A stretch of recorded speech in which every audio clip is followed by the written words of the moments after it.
परम मंगल में परात्पर अखिलेश्वर अकारण करुणा वरुणालय भक्तवांछा कल्पतरु तड़िद्वत विनिंदित पीतांबरधारी श्री बालकृष्ण लाल की शब्दमयी वाणीमयी वांगमयी प्रतिमूर्ति हम आप सबके मध्य में विराजमान श्रीमद् भागवत महापुराण को बारंबार प्रणाम। मंच पर उपस्थित समस्त विप्रवृंद, समस्त गंधर्वजन और आप सभी श्रोता भाई बंधु मातृशक्ति बालक मित्र सखा उपस्थित समस्त वैष्णवों को जय श्री कृष्ण, जय सिया राम, जय श्रीमन नारायण, जय जय श्री राधे, राम कृष्ण हरि।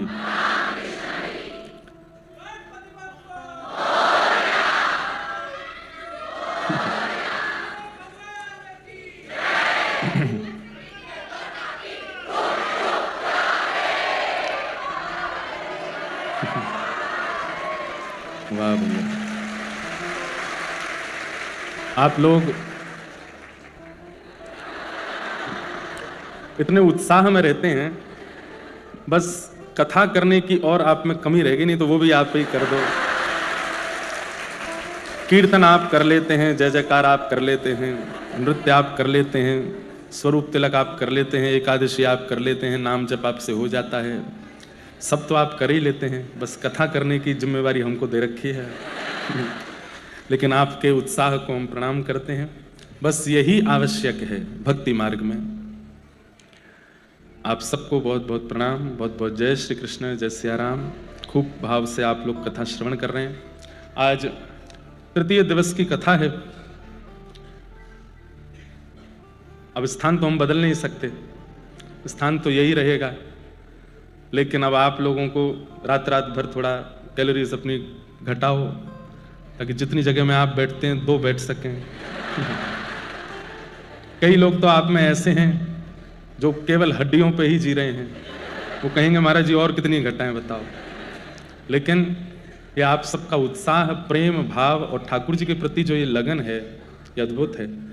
और ये अनुभव हमको मुंबई में पहली बार हुआ, इसके लिए हमें बहुत सुख है। कथाएं तो सब जगह होती हैं, सब जगह ही संख्या में लोग आते हैं, इतनी संख्या में आते हैं कि बस जहां तक देखो लोग ही दिखते हैं। और सुनने हमको एक प्रसाद ठाकुर जी ने बहुत अच्छा दिया, सुनने वाले लोग कथा में आते हैं, और इसका हमें बड़ा सुख है, बहुत प्रसन्नता। तो इस बात का बहुत सुख है कि आप सब लोग बड़े भाव से कथा सुन रहे हैं, खूब आनंद से आप लोग कथा में आते हैं। आज सबसे पहले तो आपको तुलसी दिवस की बहुत बहुत शुभकामनाएं, बहुत बहुत मंगल कामनाएं। बस ठाकुर जी को जो अति प्रिय हैं वो श्री तुलसी महारानी, जिनके बिना ना विराजते हैं, जिनके बिना ना खाते हैं, जिनके बिना ना पीते हैं, जिनके बिना ना रहते हैं। बंधुओं, वैष्णवों की 3 निष्ठाएं हैं। सबसे पहली नाम निष्ठा, नाम निष्ठा, नाम के प्रति निष्ठा। नाम आप उच्चारण करें तो आपके चित्त में जो नाम कहा गया वो तदनुरूप प्रकट हो जाए, ये नाम निष्ठा है। श्री राधा जैसे ही बोलते हैं तो केवल शब्द ना रहे, श्री राधा कहते ही किशोरी जी के मंगल विधान रूप का स्मरण आपके चित्त में बने। और मंगल विधान रूप यदि चित्त में नहीं धारण कर सकते, हम लोग अभी इतने योग्य नहीं कि हम ठाकुर जी का स्वरूप हमारे चित्त में आए, श्री जी का स्वरूप हमारे चित्त में आए, तो उसके प्रति हम दूसरा भाव रख सकते हैं। बरसाना का स्वरूप तो चित्त में आ सकता है, जब श्री राधा कहें तब श्री बरसानो धाम चित्त में आ जाए, जब श्री राधा कहें तब वृंदावन धाम चित्त में आ जाए। अच्छा, इसमें भी ऐसा होता है कि हम लोग दोष दृष्टि वाले हैं, थोड़ा कम करो, हम लोग दोष दृष्टि वाले हैं। कई बार ऐसा हो सकता है कि अब बरसाना का चिंतन किया, वृंदावन का चिंतन किया, श्री राधा वृंदावन का चिंतन हुआ, लेकिन चिंतन में कुछ भी आ सकता है। अब वृंदावन की ऐसी स्मृति आ गई कि हम चश्मा पहन के घूम रहे थे, बंदर आके ले गया, तो दोष दृष्टि है हमारी। तो ऐसा भी हो सकता है कि हम धाम का चिंतन करें तो धाम में हमारे साथ जो अनुचित हुआ वो चिंतन में आ जाए। तो इसका फिर दूसरा विधान आचार्य चरण बताते हैं कि नाम जब लें श्री राधा, तो सबसे सुंदर है ब्रज में रहवे वारे ब्रजवासी संत वैष्णवन को चिंतन कर लो। उन रसिकों का चिंतन करो जो वृंदावन में रहते हैं, जो वृंदावन वास करते हैं। इतने इतने महापुरुष हमारे ब्रजमंडल के, जिनके दर्शन सुलभ हैं। ऐसे भी महापुरुष ब्रज में हैं जिनके दर्शन सबने नहीं किए। जिनके दर्शन आपको सुलभ हैं, वो जिनके दर्शन करते हैं, ऐसे महापुरुष भी ब्रज में हैं। जहां ना कैमरे का प्रवेश है, जहां ना वीडियोस का प्रवेश है, जहां ना सोशल मीडिया का प्रवेश है, ऐसे महापुरुषों के दर्शन का सौभाग्य प्राप्त है। तो उनका चिंतन करने से क्या होगा? अब आप जितनी बार माला जप रहे हैं, श्री राधा श्री राधा श्री राधा, या जो भी आप जपते हैं, महामंत्र भी जपते हैं, हरे कृष्ण कृष्ण कृष्ण हरे हरे, हरे राम राम राम हरे हरे, अष्टाक्षर मंत्र श्री कृष्ण शरणम मम जपते हैं, या आपके गुरु के प्रदत्त जो आपको गुरु मंत्र है वो आप जपते हैं, उस समय चिंतन में वहां का कोई भाव आना चाहिए, नहीं तो नाम का कोई फल नहीं है। व्यक्ति औषधि लेते समय यह ध्यान रखे कि मुझे ठीक होना है, तो औषधि जल्दी काम करेगी। केवल औषधि ले ले और उसके बाद उसके जो नियम है, उसके जो परहेज है, उनका पालन ना करे, तो फिर औषधि काम नहीं करती। पर नाम एक ऐसी औषधि है, भाव कुभाव अनख आलसहु नाम जपत मंगल दिश दसु। एक कितनी सुंदर कथा याद आई, गजेंद्र मोक्ष, ध्यान से सुनिएगा। गजेंद्र जब भगवान नारायण को पुकारता है, सबको कथा पता है कि गजेंद्र अपने परिवार के साथ सरोवर स्नान करने, नदी स्नान करने गए, तो एक ग्राह ने, मगरमच्छ ने पैर पकड़ लिया। सबने खूब प्रयास किया, लेकिन गजेंद्र बाहर नहीं आए। 3 दिन 4 दिन निकल गए, लेकिन कोई निकाल नहीं पाया। तब गजेंद्र को अपने पूर्व जन्म में गजेंद्र इंद्रद्युम्न नाम का एक राजा था, और उस जन्म काल में इंद्रद्युम्न राजा ने एक स्तुति लिखी थी। वो स्तुति एक जन्म बाद गजेंद्र के रूप में उसको याद आई, और तब वह उस स्तुति का गान करता है। पूरी स्तुति में किसी देवी का नाम नहीं, किसी देवता का नाम नहीं, किसी का नाम नहीं लेता। सब देवी देवता आकाश में खड़े हो गए हैं, गजेंद्र की ओर देख रहे हैं, लेकिन कोई भी नहीं जा रहा, क्योंकि सब मानिना बन के बैठे हैं कि हमें पुकारे तो हम जाएगा। जब सबको नाम नहीं बोले, तब अंत में गरुड़ पर विराजमान होकर शंख चक्र गदा पद्मधारी नारायण गए। तब स्तुति के अंत में गजेंद्र कहता है, नारायण खिल गुरो भगवन नमस्ते। मैं नारायण जो अखिल ब्रह्मांड के गुरु हैं, परमात्मा है, मैं उनको प्रणाम करता हूं। लेकिन गजेंद्र मोक्ष जब हो गया, भगवान ने गजेंद्र को उबार दिया, उसके बाद गजेंद्र ने एक क्लैरिफिकेशन दिया। कितना सुंदर है वो, सुनने योग्य बात। गजेंद्र कहता है कि मैंने तो स्वार्थ में पुकारा था, मैं विपत्ति में पड़ा था, मेरी मृत्यु की सैया थी, मेरे को कोई नहीं बचाने आ रहा था, तब मैंने स्वार्थवश होकर के कि हे नाथ मुझे बचाओ, तब मैंने ठाकुर जी को पुकारा। तो स्वार्थ से पुकारने वाले के लिए ठाकुर जी जब गरुण आसन होकर के आ सकते हैं, तो निस्वार्थ होकर के पुकारता होगा, उसके लिए ठाकुर जी कैसे आएंगे? जिसका कोई स्वार्थ नहीं है, जिसका कोई भगवान से कुछ चाहिए नहीं। सूरदास जी का पद है,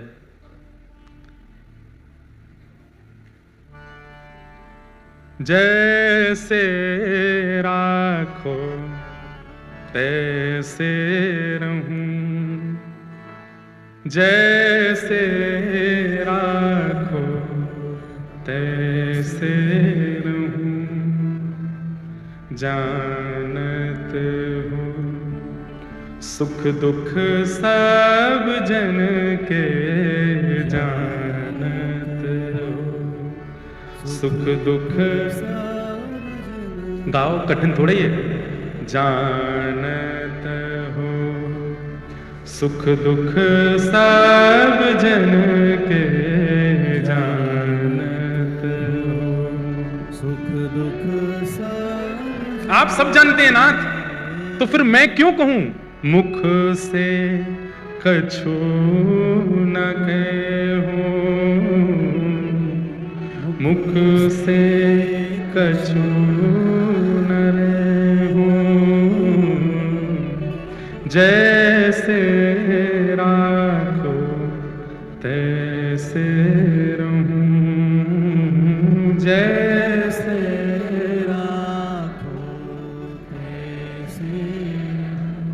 मारा गिरधर लाल थारो न चायो ना चूरे, मारा गिरधर लाल थारो न चायो।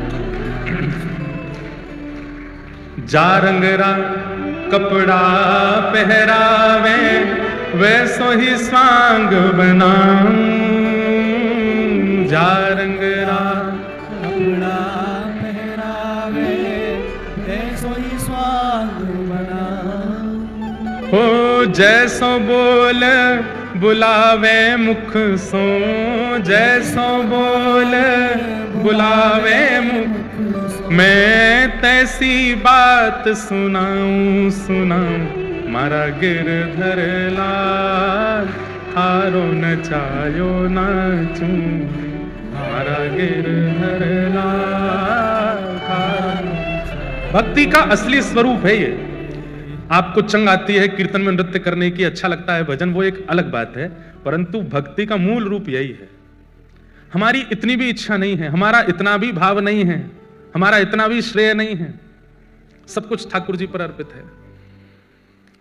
जो तू तन को रोग लगावे, क्या है आगे, क्या, हाँ, ओढ़ सरिस सो जाऊं, जो तू काल रूप बने आवे, जो तू काल रूप बने आवे, मैं लपक गोद में आऊं, हाँ, मारा गिरधर लाल थारो नचायो नाचूं, मारा गिरधर। तो मूल भक्ति का स्वरूप यही है। हमें ठाकुर जी से कुछ नहीं चाहिए, हम आपके हवाले हैं, आप चाहे हमारे संग जैसे करो, हम अपनी तरफ से कोई इसमें बहुत प्रयोजन या बहुत योजनाएं नहीं बनाएंगे। और हम आपको बहुत उदाहरण देकर के भक्तों के चरित्र सुना करके तो सिद्ध करते ही हैं, पर हम ये बात कह दें, भगवान की नजर नहीं लगे इस बात को, हम ऐसे ही हैं। हमारा सच में कोई निधान नहीं होता कि हमें कब क्या पहनना है, क्या बोलना है, क्या खाना है, क्या पीना है, कहाँ जाना है, कहाँ नहीं जाना है, क्या करना है, नहीं करना है। पिछले कुछ वर्षों में इसका निधान हमारे हाथ में बिल्कुल नहीं है। आज हमने वस्त्र भी, पटका भी दूसरा निकाला, धोती भी दूसरी निकाली। हमारे भट्ट जी आए, बोले महाराज जी ये वाला पटका पहना दो, ये वाली माला पहना दो, ऐसे ये हाथ में ये कड़ूला पहना दो, पैरों में ये पहना दो, नहीं नहीं ये उतार दो, उतार लो। कान में बचपन से बाली पहनते, हमारी माँ बोली बहुत दिन अब इसको थोड़ा ठीक करवाऊंगा, लाओ दो, मैं उतार लो। सब बोले कहां गई, मैंने कि पता नहीं, जो पहना दे पहन लें, उतार दे उतार लें। तो उसमें भी क्या है विधान कि जो कुछ भी लोग करा रहे हैं हाँ, इतना विवेक तो होना चाहिए कि कोई भाइयों कहते चलो पब चलो हमारे संग, वहां थोड़ी जाओगे, ले चलो, ऐसा थोड़ी है। अब वहां चलो, उस गलत जगह पे चलो, ऐसे थोड़ी, वहां थोड़ी जाएंगे। इतना बुद्धि विवेक तो है कि जो अयोग्य है उसकी विवेक तो सत्संग आपको देता है, पर अपनी सुख की व्यवस्थाओं में अपनी इच्छा नहीं है, ठाकुर जी की इच्छा। गजेंद्र तो कहते हैं कि मैंने स्वार्थ से पुकारा तो वो आ गए रक्षा करने के लिए, अगर मैंने निस्वार्थ से पुकारा होता तो मुझे क्या प्राप्त होता, मैं वो सोच करके चिंतित हो रहा हूं। यदि मैंने निस्वार्थ से पुकारा होता तो क्या होता। तो वैष्णवों की 3 निष्ठा में सबसे पहली निष्ठा नाम निष्ठा। जब आप नाम उच्चारण करते हैं, आप राम भी अगर कहते हैं तो आपको राम जी का स्मरण होना चाहिए। अब आपको स्मरण कैसे करें? नव कंज लोचन कंज मुख कर कंज पद कंजा। कंज किसे कहते हैं? यह है कंज, कमल।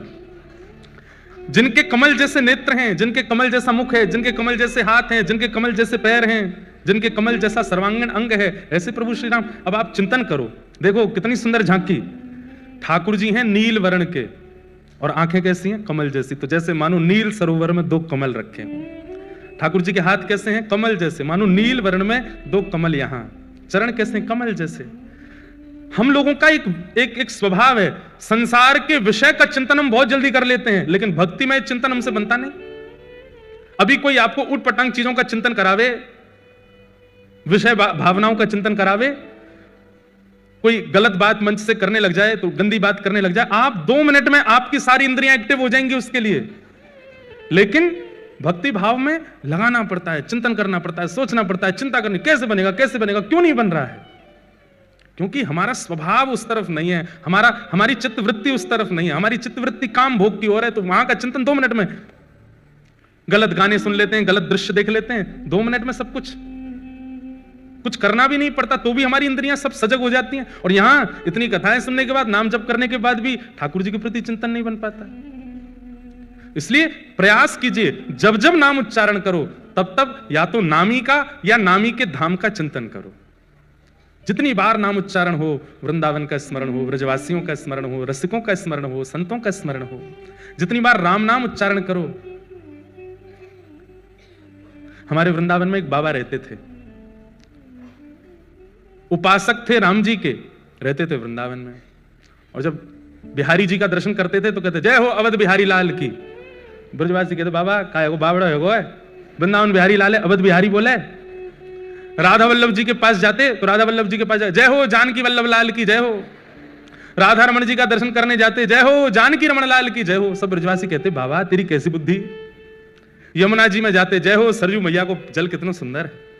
ब्रजवासी तो अल्लड़ होते ही हैं, बाबा तुम वहीं क्यों ना मरे, अयोध्या जाके पूरे वृंदावन में अयोध्या को नाम जपे। तो कितनी सुंदर बात कहते बाबा। किसी ने कही आप इतना क्यों राम जी का मंदिर में जाते हो, ठाकुर जी के नाम लेते हो राम जी का। तो बाबा बोले जब, अभी कथा तो बड़ी है पर मैं सूक्ष्म में सुनाता हूं। जब राम जी लौट करके आए अयोध्या तो शत्रुघ्न लाल जी को उन्होंने मथुरा भेजा था दैत्य वध करने के लिए। और उसके बाद शत्रुघ्न लाल जी वर्षों तक मथुरा में रहे राम जी के विरह में। तो वो बाबा बोले कि शत्रुघ्न लाल जी यहीं ब्रज में विराजते हैं, उनको राम जी की बहुत याद आती है, तो मैं सब जगह राम राम राम राम गा करके उनके हृदय को प्रसन्न करता हूं, उनके हृदय को आनंदित करता हूं। सोचिए लोगों की कितनी ऊंची भावना हो जाती है। हम वृंदावन में जाकर के नहीं कर पाते वो काम जो वो वृंदावन में रहकर अयोध्या का स्मरण कर रहे हैं, अयोध्या जाके वृंदावन का स्मरण कर रहे हैं। क्योंकि हमारा मन उस प्रकार का नहीं है। मन में विषय भोग और विषय वार्ताएं इतनी ज्यादा हमने श्रवण कर रखी हैं कि मन को उतनी जल्दी उस भाव का स्मरण नहीं होता। अभी नाम ले लें बड़ा पाव, तो कितनों के जीव में तुरंत स्वाद भी आ जाएगा, चिंतन भी आ जाएगा, उसका रस भी आ जाएगा और दुकान भी दिख जाएगी, वो वाली दुकान सबसे अच्छी, वहां मिलता है बढ़िया वाला, उसमें चटनी भी अच्छी मिलती है, ये भी बढ़िया मिलता है। अभी हम नाम ले लें भांडीरवन, तो गए भी होंगे तो भी याद नहीं आ रहा होगा कि भांडीरवन में क्या था, कैसा था, स्वरूप क्या था, अयोध्या कैसा था, क्या था। इतना जल्दी इतनी इतनी इतनी उत्सुकता से याद नहीं आता क्योंकि हमारी चित्तवृत्ति वहां नहीं है। तो वैष्णव की पहली निष्ठा नाम निष्ठा। नाम जपिए पर नाम के साथ साथ धाम का या नामी का या धाम के वैष्णवों का चिंतन किया कीजिए, तब नाम सार्थक है। आप विश्वास मानिए 2 लाख नाम जप लीजिए, लेकिन 2 नाम जप लीजिए हमारी कही रीति से, वो 2 नाम 2 लाख पे भारी है। वैष्णव चिंतन के साथ, धाम के चिंतन के साथ। दूसरी निष्ठा है वैष्णवों की, पहली निष्ठा नाम निष्ठा, दूसरी निष्ठा एकादशी निष्ठा। एकादशी भार नहीं लगना चाहिए, एकादशी उत्साह के साथ होना चाहिए। अच्छा, भगवत संबंधी किसी भी कार्य में भार नहीं लगना चाहिए। सुबह सुबह कई लोग 2-2 घंटे पूजा करते हैं अपने घर में, और 2 घंटे पूजा करने के बाद जब निकलते हैं तो आकर के अल्लाह भाई चाय दो, थक गए हम। आप अगर पूजा करके थके हो तो आप सेवा नहीं करके आए, आप श्रम करके आए हो। प्रेम के कार्य में श्रम नहीं होता। कोई अपने प्रेमी से मिलकर के ये थोड़ी कहता थक गया आज तो, अरे वो और उत्सुक हो जाता है, वो और चार्ज्ड हो जाता है। कथा सुनने के बाद में कोई जाति बिस्तर पे पड़ जाए, थक गए आज तो कथा सुन के 3 घंटा बैठे वहां पे, तो आपने कथा, ये आपकी चित्तवृत्ति बता रहा है, आपकी स्थिति बता रहा है कि कैसी है आपकी चित्त की स्थिति। श्रम नहीं, उत्सुकता होनी चाहिए। एकादशी की तो प्रतीक्षा होनी चाहिए। आज क्या है, बोले आज नवमी है, अरे वाह कल 10वीं, परसों एकादशी है, परसों व्रत करेंगे हम, परसों अपने लाल जी को प्रसन्न करने के लिए भाव, अन्न जल का त्याग करेंगे हम, ऐसे रहेंगे। ये एकादशी के प्रति भाव। और एकादशी कर रहे हैं और घर में जिनकी एकादशी नहीं है वो रोटी खा रहे हैं, हमें मत दिखाओ। क्यों? रोटी देख लेंगे तो हमारा मन करेगा। ये कैसी एकादशी की आपका रोटी देख के मन कर रहा है? नहीं, व्रत उत्साह से होना चाहिए। माताएं बहनें हमारी कौन सा होता है, करवा चौथ का व्रत करती हैं, अब तो हमें याद रखना चाहिए। तो करवा चौथ का व्रत करती हैं। अरे बस सुनो, हमारी एक बात सुनो, हम कथा करते समय वही हैं पुराने वाले, ठीक है, उसमें कोई वो नहीं। हमको वैसे ही आनंद आता है कि हम भी छोटे बालक हैं सबकी तरह, उस वैसे ही हमको कथा करनी है 100 साल की उम्र तक।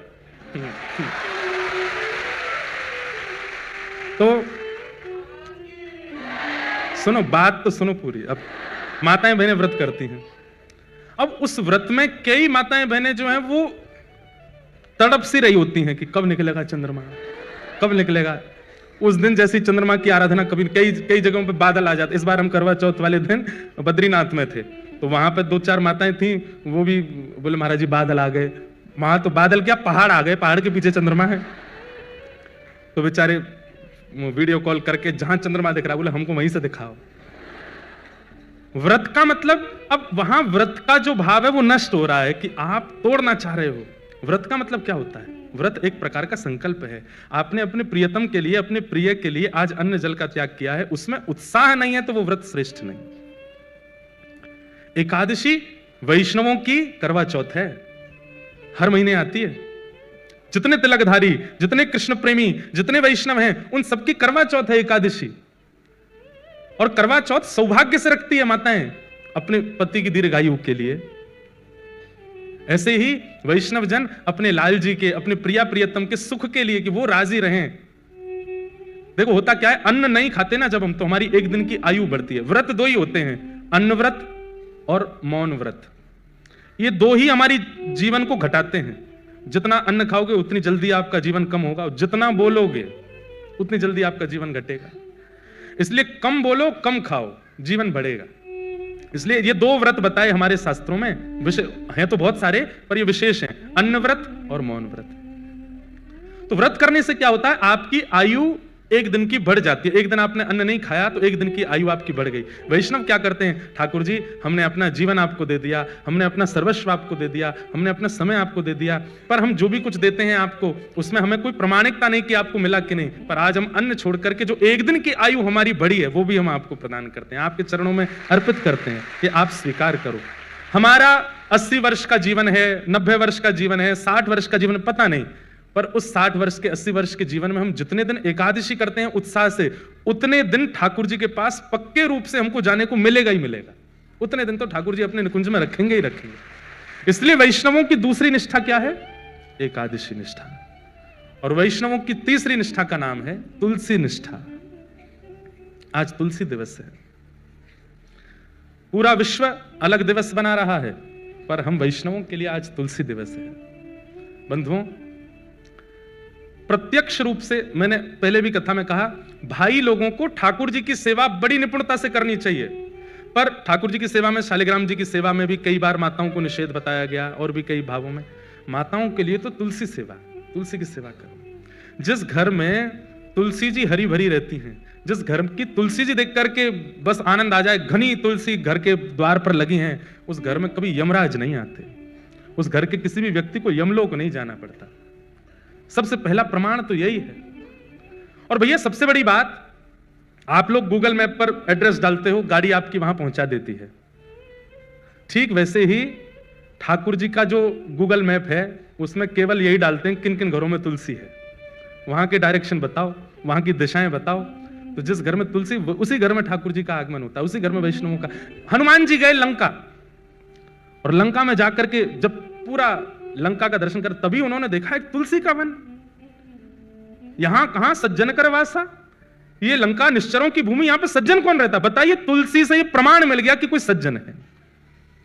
जब भीतर जाकर के देखा तो विभीषण जी महाराज, विभीषण जी को देख करके हनुमान जी ने उनको सज्जन कह दिया और कहा तुम पर राम कृपा अवश्य होगी। केवल इतने मात्र से कि बाहर द्वार पर तुलसी लगी है। आज तुलसी दिवस है। एक तो तन में तुलसी धारण करो, कंठ में तुलसी जी पहनो। हमारे प्राण कब चले जाएं पता नहीं, तुलसी जी तन में होनी चाहिए, स्पर्श में होनी चाहिए। और दूसरा, घर पे तुलसी धारण करो, घर पे तुलसी विराजमान करो। आज इसी प्रकार से अपने तुलसी दिवस को आनंदित आप लोग करो। बहुत सारे प्रश्न आए हैं, इतने सारे आए कि मैं तो पढ़ ही नहीं पाया, लेकिन कुछ विशेष हैं इसलिए मैं सुना देता हूं पढ़ करके। महाराज जी, श्री कृष्ण जब साथ में होते हैं परिवार के साथ, और वहां वैष्णव के प्रति बुराई हो रही हो, दोष देख रहे हो, और हमें ना चाहते हुए भी वो सुनना पड़े, हम जानते हैं कि वो अपराध है, मतलब घर के लोग किसी वैष्णव का बुराई कर रहे हैं, चॉइस ना हो, तब हम सबके साथ रहें कि भी मन में नाम जप करें। क्या मतलब उनका ऐसा भाव है कि घर में जब कोई वैष्णव अपराध कर रहा हो, हमें ना चाहते हुए भी मौन रह के सुनना पड़े, तो हमें क्या करना चाहिए? देखो, वैष्णव अपराध कोई व्यक्ति कर रहा है, वैष्णवों के प्रति अनर्गल बातें कर रहा है, आपको सुनने और देखने को यदि प्राप्त हो रही है, आप तुरंत उसका मानसिक त्याग करो, मन में उस बात को आने मत दो, मन में उसका चिंतन मत होने दो, और उस व्यक्ति के नाम से भी ठाकुर जी को प्रणाम करो, हे इसको सद्बुद्धि देना नाथ कि अब ऐसा ना करे। बस यही आप कर सकते हैं। लड़िएगा मत, विवाद मत करिएगा, विवाद वैष्णव का स्वरूप नहीं है। बंधुओं, कलिकाल जितना आगे बढ़ेगा उतना ज्यादा व्यासपीठ को, उतना ज्यादा संत समाज को, उतना ज्यादा वैष्णवों को खतरा बढ़ता ही जाएगा। लोग बाग दुनिया भर के प्रलाप करके कैसे भी करके चाहते हैं कि इतने वैष्णवों को कथा नहीं सुननी चाहिए, इतने लोग क्यों सुन रहे हैं, इतनी भक्ति क्यों बढ़ रही है लोगों में, इतने कृष्ण भक्ति क्यों हो रहे हैं। तो कहीं ना कहीं कलयुग प्रलाप करवाता है लोगों से। आपको चाहिए आप मौन रहिए, उनके नाम से भी जप कर लो, ठाकुर जी इनको सद्बुद्धि दे। ठाकुर जी को नहीं छोड़ा लोगों ने, आजकल के वैष्णवों को क्यों छोड़ेंगे, इसलिए उस पर ज्यादा चिंतन नहीं। कहा जाता है कि माता पिता की सेवा ईश्वर की भक्ति के स्वरूप है। अगर वह इस दुनिया से चले गए और आपकी सेवा वाला कर्म अपने अनुकूल नहीं, विपरीत निकले और आपको अत्यधिक कष्ट दे, उसका निवारण दें। इनका ऐसा भाव कहा जाता है, माता पिता की सेवा ईश्वर की भक्ति के स्वरूप है।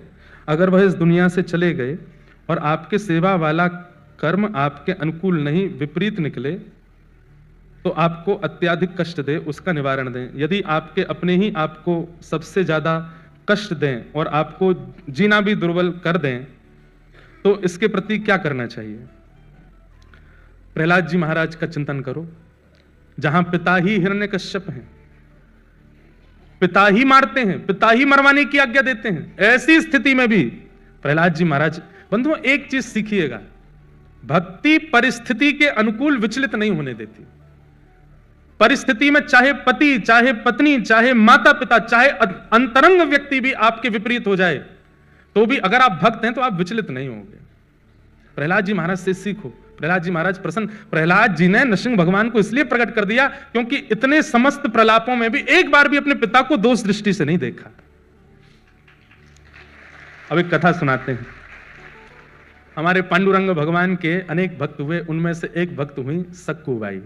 कौन हुई? सक्कूबाई। तो सक्कूबाई की कथा मैंने सुनाई है पहले भी, पर मैंने एक ग्रंथ में कुछ अलग भी पढ़ा, पंढरपुर में ही। आज स्मृति में आया तो सुना देता हूं आपको, ध्यान से सुनिएगा। सक्कूबाई, एक वैष्णव कुल में जन्म हुआ सक्कूबाई का। परिवार, माता पिता, भाई बंधु सब भक्त थे। सक्कूबाई का बाल्यकाल और विवाह से पूर्व का जीवन इतना अच्छा था क्योंकि सब भक्त थे। लेकिन विवाह के बाद कन्या कैसे कुल में जाएगी, इसका कोई प्रमाण नहीं दे सकता। सक्कूबाई का विवाह किया गया, लेकिन परिवार ऐसा मिला विपरीत, और विपरीत ही नहीं, विपरीत की पराकाष्ठा। कई घर ऐसे होते हैं जहां सास ससुर अनुकूल नहीं है लेकिन पति अनुकूल है तो भी निर्वहन किया जा सकता है। पति अनुकूल नहीं है लेकिन सास ससुर अच्छे तो भी निर्वहन हो जाता है। बहुत सौभाग्यशाली मानिए कि सब अनुकूल हैं, माता पिता, सास ससुर, पति, बच्चे सब अनुकूल हैं, तो बहुत बड़ी कृपा है ठाकुर जी। नहीं तो कोई ना कोई प्रतिकूल ही रहता है। तो सक्कूबाई का तो ऐसा जीवन, ससुर जी भी प्रतिकूल, सासू मां भी प्रतिकूल, देवर ननद भी प्रतिकूल, और अंत तो गत्वा पति भी प्रतिकूल, कोई भी उनका था नहीं। सावधानी से सुनिएगा, प्रतिकूल थे सब। सक्कूबाई घर में आई हैं, ब्याह करके आई, ब्याह करके आते ही पहले दूसरे दिन से ही सास ने डांटना, गाली देना, बुरी तरीके से बात करना, बेवजह बिना किसी अपराध के सक्कूबाई को कष्ट देना प्रारंभ कर दिया। परंतु सक्कूबाई ने विचार किया कि अब ये मेरा परिवार है, अब जैसा भी है मुझे स्वीकार तो करना है। सक्कूबाई निर्वहन कर रही थी वहां पर। एक दिन सक्कूबाई अपने भवन से बाहर जल भरने के लिए सरोवर के पास गई।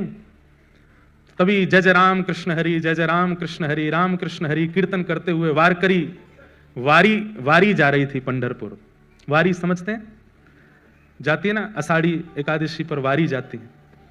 मुंबई से भी बहुत वैष्णव, वारकरी वैष्णव जाते हैं। क्या अद्भुत नजारा होता है पंढरपुर के मार्गों का, जगह जगह से वारी आती है। एक बात तो माननी पड़ेगी, भारत में सब जगह भक्त हैं पर महाराष्ट्र जैसे नहीं है। महाराष्ट्र अद्भुत है। ऐसे श्री पंडरीनाथ गाते हुए, निमग्न होते हुए, जय जय राम कृष्ण हरि का उद्घोष गरज करते हुए वारकरी जा रहे थे पंढरपुर। और बंधुओं, जब अत्यंत वैष्णव व्यक्ति नाम धुन सुन लेता है ना, तो वो रोक नहीं पाता स्वयं को।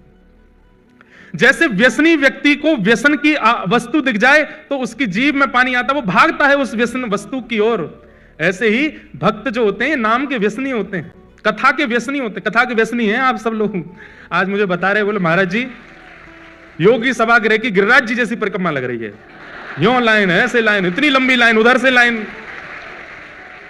मेरे को लाके वीडियो दिखाया, मैं खुद मैंने कि यार ऐसी वाली फीलिंग आ जाती कि हम कुछ हैं क्या इतने लोग। लेकिन भगवान करे ये भाव कभी आवे ही नहीं, और आप ऐसे ही लंबी लंबी लाइन लगा के आते रहो, कथा सुनते रहो, जहां जगह मिले बैठ जाओ, बस सुनो। तो क्या बता रहा था मैं?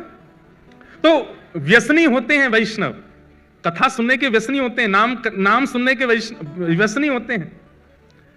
सक्कू बाई तो स्वयं को रोक नहीं पाई, उठ करके नृत्य करना चाहती थी, लेकिन अड़ोस पड़ोस की माताएं भी थी साथ में, तो रुक गई, बस देखती रही। नेत्रों से अश्रु गिर रहे हैं, मुख पर प्रसन्नता है, मन ही मन नृत्य कर रही है, कुछ नहीं कर सकती। जैसे ही वे वारकरी वारी लेकर के पंढरपुर की ओर बढ़े, उनकी रज उठा करके अपने माथे से लगाने लगी। आपको प्रणाम करती हूं, वंदन करती हूं कि आप लोग पंढरपुर जा रहे हैं, कितने भाग्यशाली हैं आप लोग, मैं तो नहीं जा सकती, मेरे ऊपर तो कृपा नहीं। और इतनी ज्यादा भावुक हो गई कि रोने लगी सक्कू बाई। तभी एक वहां बहन बैठी थी पास में, उसने कहा तू क्यों रोती है, क्या बात है? मुझे पता है तेरे घर से आवाजें आती हैं, तुझे मारते हैं पीटते हैं तेरे घर के सब लोग, मैंने देखा है, बहुत बहुत विचलित हैं, बहुत विचित्र हैं सब लोग। इधर देखो, ध्यान से सुनो, क्या बात है? बोले कुछ नहीं, बस पंढरपुर जाने का मन हो रहा है, पंडरीनाथ विठोबा को देखने का मन हो रहा है। इन सबको देख के इनकी भाग्य की सराहना कर रही हूं कि कितने भाग्यशाली, जाएंगे पंढरपुर में, दर्शन करेंगे, कीर्तन करेंगे, गरज करेंगे, प्रसाद पाएंगे। मैं कहां यहीं पिटती रहूंगी घर में, कुछ नहीं कर सकती। लेकिन ठीक है, मेरा भाग्य ऐसा, मेरा शायद विठोबा ने इसी में मेरा सुख सोचा होगा, नहीं जाऊंगी। बोले तू एक काम करना। बोले क्या? तू चली जा, एक बार चली जा यहां से, फिर लौट करके मत आना, विठोबा तुझे संभाल लेंगे, तेरी रक्षा कर लेंगे। नहीं नहीं, मैं ऐसा नहीं कर सकती, मेरे माता पिता पे बात आ जाएगी, परिवार छोड़ के कैसे जाऊं मैं। बोले तू जाना, कब तक विचार करती रहेगी, ये तो ऐसे ही करते रहेंगे तेरे साथ। आज वारी मिल गई है, इसके सारे चली जाएगी, कल को वारी नहीं मिलेगी, कल को कोई वैष्णव जाते हुए नहीं देखेंगे, कैसे जाएगी? अभी तो इनके बीच तू पहुंच जाएगी पंढरपुर, चली जा। मन में ऐसी स्थिति बनी, जाऊं नहीं जाऊं, जाऊं नहीं जाऊं। अंत तो गत्वा सक्कूबाई सब छोड़ छाड़ करके दौड़ पड़ी और वारी में जाकर के निकल पड़ी पंढरपुर की ओर। परंतु ऐसा है ना कि कई लोग तो आपकी भक्ति में सहायक होते हैं, और कई लोग जो होते हैं उनको ये लगता है ये क्यों कर रहा है भक्ति, इसकी तो शिकायत होनी चाहिए। जो 2-4 माताएं बहनें और थी, उन्होंने सक्कूबाई की सास को जाकर बता दिया। बोले अरे बहू तो निकल गई हाथ से। बोले कहां गई? बोले वो वारी जा रही है पंढरपुर, उसमें नाच रही है, संतों के बीच में नाच रही है, और नाचती हुई जा रही है, सब छोड़ छाड़ के निकल गई है। तुरंत अपने पुत्र को बुलाया, पति को बुलाया, अरे सक्कूबाई चली गई, उसको पकड़ के लाना है। डंडे लेकर के बड़े बड़े पहुंचे, वारी ज्यादा दूर नहीं जा पाई थी, वहीं सक्कूबाई के केस पकड़ लिए, लेकर के आए वापस। सक्कूबाई के तो अभी भी वही कीर्तन चल रहा था मुखमंडल पर, जय जय राम कृष्ण हरि, जय जय राम कृष्ण हरि। परिवार के लोगों ने लाकर के सक्कूबाई को एक खंबे से बांध दिया, और बांध करके एक एक करके सक्कूबाई पर प्रहार करने लगे। नेत्रों में अश्रु भराए, आज रोने लगी फूट फूट करके, हे विठोबा, क्या मैं इतनी बड़ी अपराधी हूं? क्या मैंने इतना प्रारब्ध मेरा गलत है, इतना मैंने जीवन में दोष है जो मैं पंढरपुर नहीं जा सकती, मैं वारी में नहीं जा सकती, मैं कीर्तन नहीं कर सकती? इतना कष्ट, संकट, विपत्ति ये सब मुझको प्राप्त होते हैं, क्या मैं इतनी बड़ी दोषी हूं? और बंधुओं, जब ऐसी परिस्थितियां जाती नहीं है ना, बार बार आती रहती हैं, आती रहती हैं, आती रहती हैं, तो भाई सहना तो भक्त को आता है, पर एक समय ऐसा आता है कि भक्त सहते हुए ठाकुर जी को ही सुना देता है। बोले अब तो बस करो नाथ, आपने जो कुछ दिया मैंने सब स्वीकार किया, पर मैं भी तो एक स्थिति में, कौन सा आपसे वैभव संपत्ति मांग रही हूं, आपका दर्शन ही तो मांग रही हूं। जब ऐसा कहकर के सक्कूबाई रोने लगी, परिवार के लोग मारते हुए थक गए, चले गए अंदर। सक्कूबाई खड़ी है, सास ने कह दिया अब इसको ना भोजन मिलेगा ना पानी मिलेगा, यहीं खड़ी रहेगी और सुबह से शाम तक जब जब हम निकलेंगे तब तक मारेंगे इसको। देखूं तो सही कैसे जाती है, दोबारा कभी इसके हृदय में इच्छा, इसकी आत्मा घबराए कीर्तन सुन करके, इतना मारना है इसको। सक्कूबाई भूखी प्यासी खड़ी हैं और रो रही है, विठोबा विठ्ठल विठ्ठला विठ्ठल विठ्ठला विठ्ठल विठ्ठल विठ्ठल विठ्ठल विठ्ठल विठ्ठला विठ्ठल विठ्ठला विठ्ठल विठ्ठला विठ्ठल विठ्ठल विठ्ठल विठ्ठल विठ्ठल विठ्ठला विठ्ठल विठ्ठला विठ्ठल विठ्ठल विठ्ठल विठ्ठल विठ्ठल विठ्ठल। गाइए।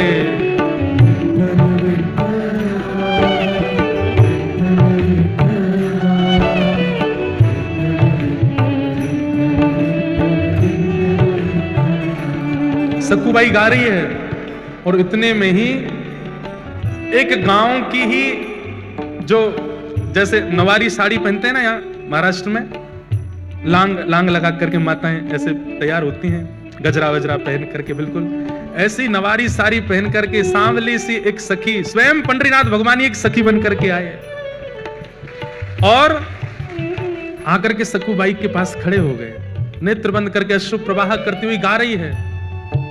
तभी आकर के जैसे ही पंडरीनाथ भगवान ने स्पर्श किया, एक सखी के रूप में आए थे, नेत्र खुले, नेत्र खोल करके देखा, अरे तू क्यों रोती है, क्या बात है? पंढरपुर जाना है, पंडरीनाथ को देखना है, बस वही इच्छा है। तुरंत रस्सी खोलने लगे ठाकुर जी, बोले मत करो, मेरी सास बहुत मारेगी। बोले तू चिंता मत कर, सुन यहां से पंढरपुर जाने में 1 रात का समय लगेगा, तू चली जा, जाकर के दर्शन कर और दर्शन करके कल रात्रि तक वापस आ जाना, तब तक मैं तेरी जगह खड़ी हो जाती हूं, तू मुझे बांध जा यहां पर, मैं यहां खड़ी रहूंगी। अरे तुम क्यों पीड़ा सहोगी, तुम्हारा तो कोई अपराध नहीं। बोले अपराध तो तेरा भी नहीं है, बदले में मुझे कुछ चाहिए, वो दे देगी। बोले क्या, पूरन पोली बना के खिला दियो मुझे। सक्कूबाई बोली वो तो तुम खुद भी बना सकती हो। नहीं, मैंने सुना तू बहुत अच्छा बनाती, तेरे हाथ का पाऊंगी। ठाकुर जी बोल रहे हैं चली जा, और मैं पूरन पोली की इतनी शौकीन हूं, तू 1 रात भी पिट लूंगी, तू लौट के आएगी, मुझे बस खिला देना, फिर तू आके यहीं खड़ी हो जाना, मैं बांध दूंगी तुझे, अभी तू जा। और आकर के रस्सी खोल दी, सक्कूबाई हट गई, ठाकुर जी खड़े हो गए, बोले सुन मुझे बांध के जा। सक्कूबाई बोली मैं नहीं कर सकती। बोले मैं कह रही हूं मुझे बांध के जा। सक्कूबाई ने ठाकुर जी को बांध दिया। ठाकुर जी खड़े हैं, पंडरीनाथ खड़े हैं, बोले तू जा विठोबा का दर्शन करके आ। सक्कूबाई प्रणाम करके चली गई। यहां शाम संध्या का समय हुआ और सास ससुर पति सब निकल के आए। ठाकुर जी ने सक्कूबाई का ही रूप धारण कर लिया, जैसे सक्कूबाई के केश खुले थे, घाव थे, वैसे ही बन गए। आकर के फिर से मारना शुरू किया। ठाकुर जी पीड़ा सह रहे, मेरी सक्कू चली जाए, दर्शन करके आ जाए। बंधु हमें नहीं पता ठाकुर जी कब कहां क्या कर रहे हैं। आज भी मेरी परिस्थिति के लिए, आपकी परिस्थिति के लिए, हम सबकी परिस्थिति के लिए कहीं तो कुछ कर रहे हैं, वो हमें नहीं पता चलता है। कथा सुनना इतने भयंकर कलिकाल में, माया नगरी मुंबई में आसान है। यहां समय भी रोकता है, यहां परिस्थिति भी रोकती है, यहां के लोग भी रोकते हैं कथा सुनने से, फिर भी आप आ रहे हैं। ये विट्ठल कर रहे हैं तभी आप आ रहे हैं। आपको रोकने वाले, आपको टोकने वाले, आपकी परिस्थितियों को किसी भी प्रकार से करने वाले उन लोगों को लेट कर देते होंगे, उनको कैसे भी करके उनका फोन एंगेज जा रहा होगा, आपसे बात नहीं हो पा रही होगी, कुछ भी करके ठाकुर जी ऐसी परिस्थिति बनाते कि तू जा कथा सुन, ताकि तेरी भक्ति में और वर्धन हो जाए। पति मार रहा है, सास ससुर मार रहे हैं, ठाकुर जी पिट रहे हैं खड़े होकर के। बोले मेरे भक्त को जो कष्ट मिला वो मैं भी तो सहूं। अनुब्रजाम में हम नित्यम पूये ये तन्य रेणु भी। ठाकुर जी कहते हैं मैं नित्य अपने भक्तों के पीछे पीछे घूमता हूं। मेरे भक्त का कोई अपराध करता है तो वो इस बात को निश्चित रखे वो अपराध मेरा भी हो रहा है। मेरे भक्त के मुख पर तुम गाली दे रहे हो तो मेरे सामने खड़े होकर के गाली देने में तुमको जैसा लगेगा वैसा ही हो रहा है, तुम मुझे ही गालियां दे रहे हो। सक्कूबाई तो पहुंच गई पंढरपुर, यहां ठाकुर जी पीड़ा सह रहे हैं। सुबह का समय हुआ, रात निकल गई, ठाकुर जी खड़े रहे भूखे प्यासे। पति आता था रोज रस्सी देखने के लिए, ढीली तो नहीं हो गई, और जैसे ही सक्कूबाई की रस्सी पेट के पास से पकड़ करके देखी ढीली तो नहीं है, जैसे ही हाथ लगाया तो ठाकुर जी के अंग का स्पर्श जैसे ही पति को हुआ, उसके चित्त में दया का संचार होने लगा, दया की भावना आने लगी। बंधुओं, जब कभी भी इस संसार में दुनिया निर्दयी हो गई हो लेकिन आपके चित्त में तब भी दया आई हो, तो यह बात याद रखना, ठाकुर जी ने छुआ है आपको, इसीलिए दया आ रही है, इसीलिए प्रेम आ रहा है। ये दया की भावना, ये प्रेम की भावना, ये सरल स्वभावना, ये आपका नहीं है। आप सब तो राक्षस हैं। हमारे अंदर ये सहज स्वभाव का प्रादुर्भाव ठाकुर जी के स्पर्श से होता है। जब जब दया आवे, जब जब किसी के ऊपर करुणा आवे, किसी के ऊपर दया आवे, किसी की सरलता, किसी के प्रति दीन भाव आवे, समझना ठाकुर जी ने छुआ है। सक्कूबाई के पति ने जैसे ही छुआ तो दया आ गई। कितनी दया आई? भूखी है, 2 दिन से कुछ खाया नहीं तूने, चल अभी मां पिता को आने में देर है, तब तक मैं रस्सी खोल देता हूं, कुछ खा ले, खुद बना के खा ले। रस्सी खोल दी, और सुन मेरे लिए भी बना देना। थोड़ी दया ही आई है, ज्यादा थोड़ी आई है, थोड़ी सी दया आई है। आहा, आप ये मत सोचिए कि वो कितना निर्दयी है, ये सोचिए कि एक सक्कूबाई के कारण ठाकुर जी कितनों भक्तों के हाथ का बना हुआ प्रसाद ठाकुर जी पाते हैं। ठाकुर जी के हाथ का बना हुआ प्रसाद ये दुष्ट निशाचर पाने जा रहे हैं सक्कूबाई के कारण। ठाकुर जी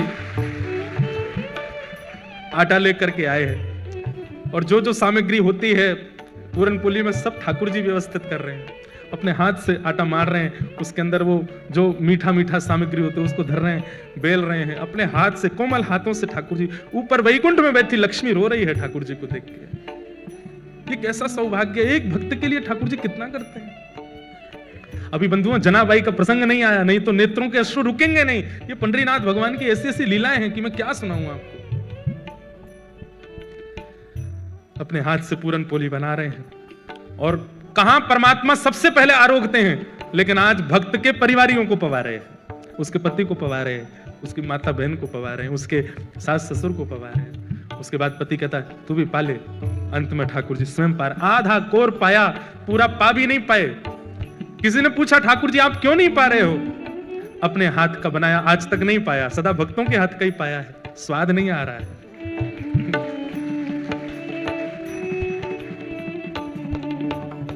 वो पालन हारे निर्गुण और न्यारे, तुमरे बिन हमरा कौन। वो पालन हारे निर्गुण और न्यारे, तुमरे बिन हमरा कौन। भैया देखो, बंबई की हर तरीके से वैष्णव लोग बात कहते हैं, माया नगरी कहते हैं, कभी कभी यहाँ के इंडस्ट्री को कुछ कह भी देते हैं, ऐसी पिक्चर बनाते हैं, ये करते हैं। पर इस बंबई नगरी ने कुछ आधुनिक ऐसे कीर्तन भजन भी दिए जिसके लिए धन्यवाद भी कहते हैं। यहाँ की नगरी और यहाँ की इंडस्ट्री ने ऐसे ऐसे भाव भी दिए हैं जो कथा में गाने लायक भी हैं। हमरी उलझन सुलझाओ भगवन, तुमरे बिन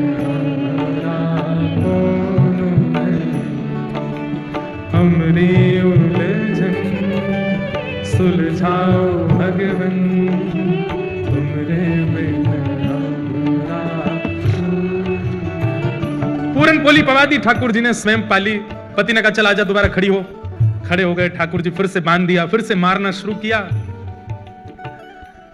वहां सक्कूबाई पहुंची है पंढरपुर, और पंढरपुर पहुंचते ही जैसे विठोबा को देखा है, कमर पर हाथ रख के सुंदर ते ध्यान उभे विटेवरी।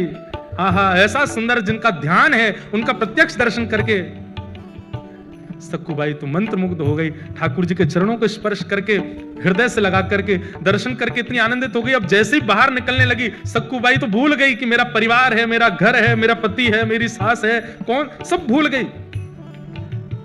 कुछ स्मृति नहीं थी, बस ये लग रहा है कि मैं दूर नहीं जा सकती, मैं आपसे दूर नहीं हो सकती नाथ। ज्यों ज्यों पग बाहर कर रही है घर से, मंदिर से, त्यों त्यों सक्कूबाई के ऐसा लग रहा है कि मैं कैसे रहूंगी, ये विठोबा जैसे दिखने बंद होंगे, मेरी सांस निकल ना जाए, मेरे प्राण ना चले जाएं। और वही हुआ। जैसे ही सक्कूबाई मंदिर से बाहर आई, विठोबा दिखने बंद हुए, व्याकुल प्राण धरत नहीं धीरज। ऐसे प्राण हो गए सक्कूबाई के, उसी समय एक क्षण में खड़ी खड़ी सक्कूबाई के प्राण निकल गए, ठाकुर जी में विलीन हो गए। वही वारकरी वैष्णव जो वारी लेकर के सक्कूबाई के गांव से निकले थे, वो सब वहां कीर्तन कर रहे थे। तभी देखा कि कोई माता मूर्छित हो गई। दौड़ करके सबने जाकर के देखा, श्वास देखी चल नहीं रही है, नब्ज देखी चल नहीं रही है। वैद्य आए, वैद्यों ने मृतक घोषित कर दिया। वारकरी वालों में से एक बोला, अरे ये तो वो सक्कूबाई है, इसके गांव से ही तो हम लोग निकले थे, जो हमारी वारी में थोड़ी दूर चली, फिर सास ससुर पकड़ के ले गए थे, मारा पीटा, ये वही तो है। सबने मंत्रणा की, बोले कितनी सौभाग्यशाली, ठाकुर जी को देखते देखते प्राण चले गए। अब इसका शव वापस इसके घर पहुंचाना नहीं है, यही संस्कार कर दो इसका, हम लोग करेंगे, हम वैष्णव संस्कार करेंगे। और चंद्रभागा के तट पर जाकर के सक्कूबाई का संस्कार कर दिया वैष्णवों ने। वहां ठाकुर जी बंधे हैं सक्कूबाई बन करके। ठाकुर जी कह रहे हैं, वारी सक्कू तू तो गई, मैं यही खड़ा रह गया। अरे सक्कू ये क्या करके गई?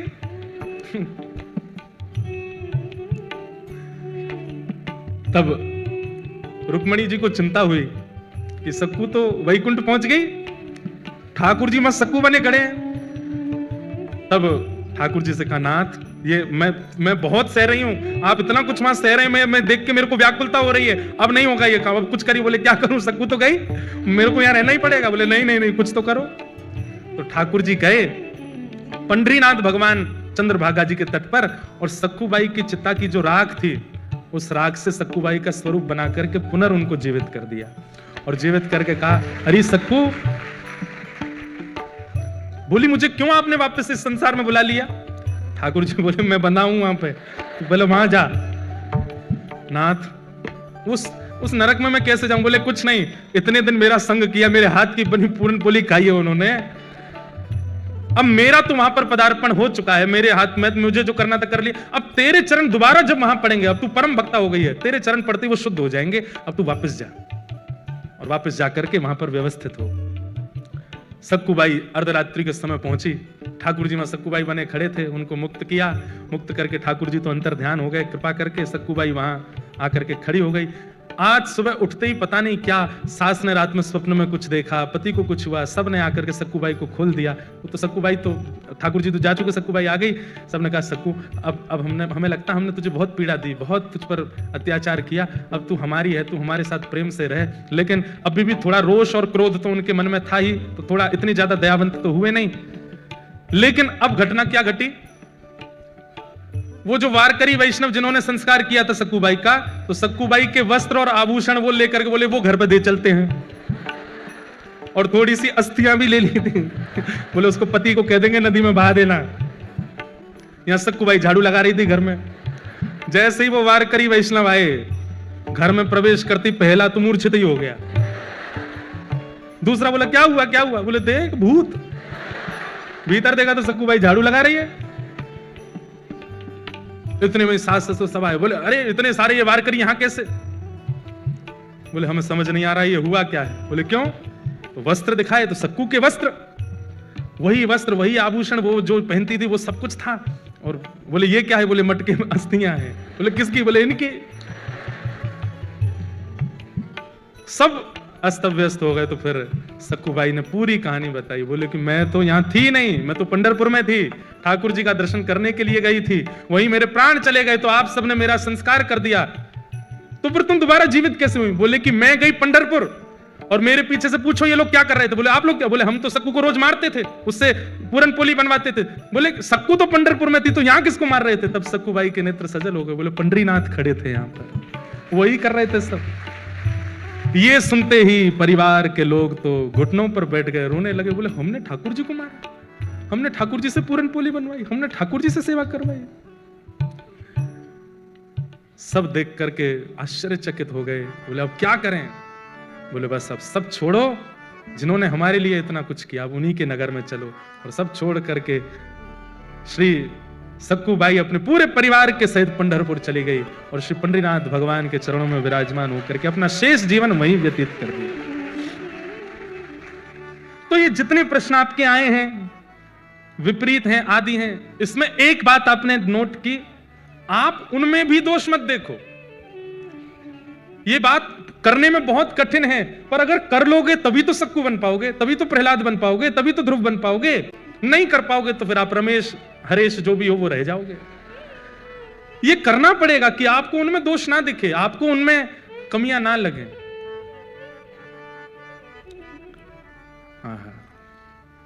ऐसे सक्कू भाई परिवार सहित ठाकुर जी की होगी। बंधुओं, एक वैष्णव जब एक परिवार में होता है, एक वैष्णव जब अपनी एक मित्र मंडली में होता है, एक वैष्णव जब एक परिस्थिति में होता है, उसका दायित्व बनता है कि वो औरों को भी वैष्णव बनावे। जिद करके नहीं, लड़ करके नहीं, बस अपनी प्रक्रिया और अपने व्यवहार से सबको वैष्णव बना दे।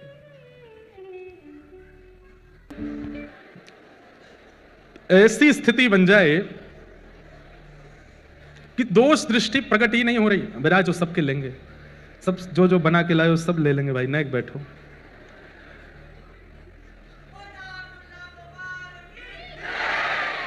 यम प्रव्रजन्तमनुपेतुमपेत कृत्यम द्वैपायनो विरह कातरया जुहाव पुत्रेति तन्मयतया तरवो विनेदु तम सर्वभूत हृदय मुनिमानतोष्ये। कल हम लोगों ने भागवत जी का मंगलाचरण सुना।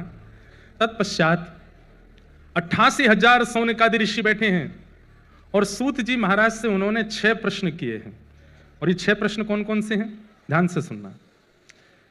किम श्रेय शास्त्र सारः का स्वावतार प्रयोजनम किम कर्म के अवतारश्च धर्मः कम शरणम गतः। सबसे पहला कि भगवान के अवतार का श्रेय माने क्रेडिट किसको जाता है। भक्तों के लिए आते हैं ठाकुर जी, राक्षसों के लिए आते हैं, किसके लिए आते हैं, किम श्रेय। फिर हमारे हिंदू वैदिक सनातन धर्म में इतने सारे शास्त्र हैं, इनका सार क्या है। दूसरा प्रश्न, स्व अवतार प्रयोजनम, भगवान के अवतार का प्रयोजन क्या है। ठाकुर जी धर्म संस्थापनार्थाय संभवामि युगे युगे, धर्म की स्थापना करने आते हैं, परंतु कई विषय और कई लीलाओं से कई लोगों के मन में प्रश्न चिन्ह प्रकट हो जाता है। तो इसका स्पष्टीकरण करें कि भगवान के अवतार का प्रयोजन क्या है। किम कर्म, भगवान के कर्म क्या हैं, के अवतारश्च, भगवान के अवतार कितने हैं, और अंतिम प्रश्न धर्मः कम शरणम गतः। इन्हीं 6 प्रश्नों में अब कथा चलेगी। ये 6 प्रश्न मूल आधार हैं, इन्हीं के उत्तरों में ही पूरी कथा का क्रम चलेगा। भगवान का अवतार का श्रेय किसको जाता है। तो वाल्मीकि रामायण में एक प्रसंग आता है कि जब विभीषण शरणागति हुई, विभीषण को लंका से निकाल दिया रावण ने, और जब विभीषण राम जी की शरण में आया तो राम जी ने शरणागति करने से पूर्व एक बार अपनी वानर सेना से पूछा कि मुझे क्या करना चाहिए, इसको स्वीकार करूं कि नहीं। तो मुखियाओं को बैठाया, जामवंत जी बैठे थे, सुग्रीव बैठे हैं, हनुमान जी बैठे, सबको बैठा करके पूछा कि ये शत्रु का भाई आया है, इसको स्वीकार करें कि नहीं। तो कईयों ने तो ठाकुर जी से कहा, ठाकुर जी आपका स्वभाव अस्वीकार का तो है नहीं, शरण गहे प्रभु ताही ना त्यागा। शरण में आने वाला विश्वद्रोही क्यों ना हो, ठाकुर जी उसको भी स्वीकार करते हैं। कितना बड़ा गुण है ठाकुर जी का। और हम लोग कैसे हैं, हमें जो अच्छा नहीं लगता वो अवगुण भी यदि किसी में आ जाता है तो वो अपना पुत्र भी हो, अपनी पत्नी भी हो, अपने पति भी हो, अपने पिता माता भी, तो भी हम त्याग कर देते हैं। और ठाकुर जी कैसे हैं कि विश्वद्रोह भी अगर उसके अंदर हो तो भी वो ठाकुर जी की शरणागति अगर पवित्र होकर के कर ले, ठाकुर जी उसको स्वीकार कर लेते हैं। इसीलिए तो वो ठाकुर जी और हम मानव हैं। उनके अंदर स्वीकारता है और हमारे अंदर विषयों की स्वीकारता है और दोष देख करके लोगों का त्याग है। इसका मतलब यह नहीं है कि आप विषयी भोगी लोगों का त्याग ना करो। सूरदास जी की एक पंक्ति है, उसमें सूरदास जी आपको त्यागने के लिए नहीं कह रहे, पर मन से त्यागने को कहते हैं। तजोरे मन हरि विमुखन को संग, मन से त्याग करो। कई बार कई संबंध ऐसे होते हैं जिनका हम शरीर से त्याग नहीं कर सकते, पर मन में उनको स्थान मत दो, मन में योग्य नहीं है आने लायक, इतना तो कर सकते हैं। तो जब विभीषण जी आए तो भगवान ने सबसे पूछा, तो सुग्रीव ने मना किया कि प्रभु शत्रु का भाई है, इसको स्वीकार नहीं करना चाहिए। तो सुग्रीव की बात पर कई वानरों ने बल दिया कि नहीं सुग्रीव सही कह रहे हैं नाथ, हम इतने आगे तक आ चुके हैं, अब लंका पहुंचने की देर और सीता जी को बस प्राप्त करने की देर है, और ऐसी स्थिति में विभीषण को स्वीकार करना कहीं ऐसा ना हो कि कोई विघ्न आ जाए, मत स्वीकार करो। सबकी बात सुन करके ठाकुर जी ने कहा ठीक है, उठ करके गए और विभीषण को हृदय से लगाया, तिलक कर दिया, स्वीकार कर लिया।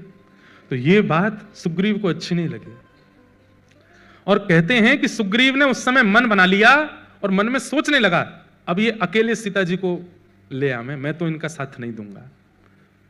जब हमारी बात माननी नहीं थी तो पूछा क्यों?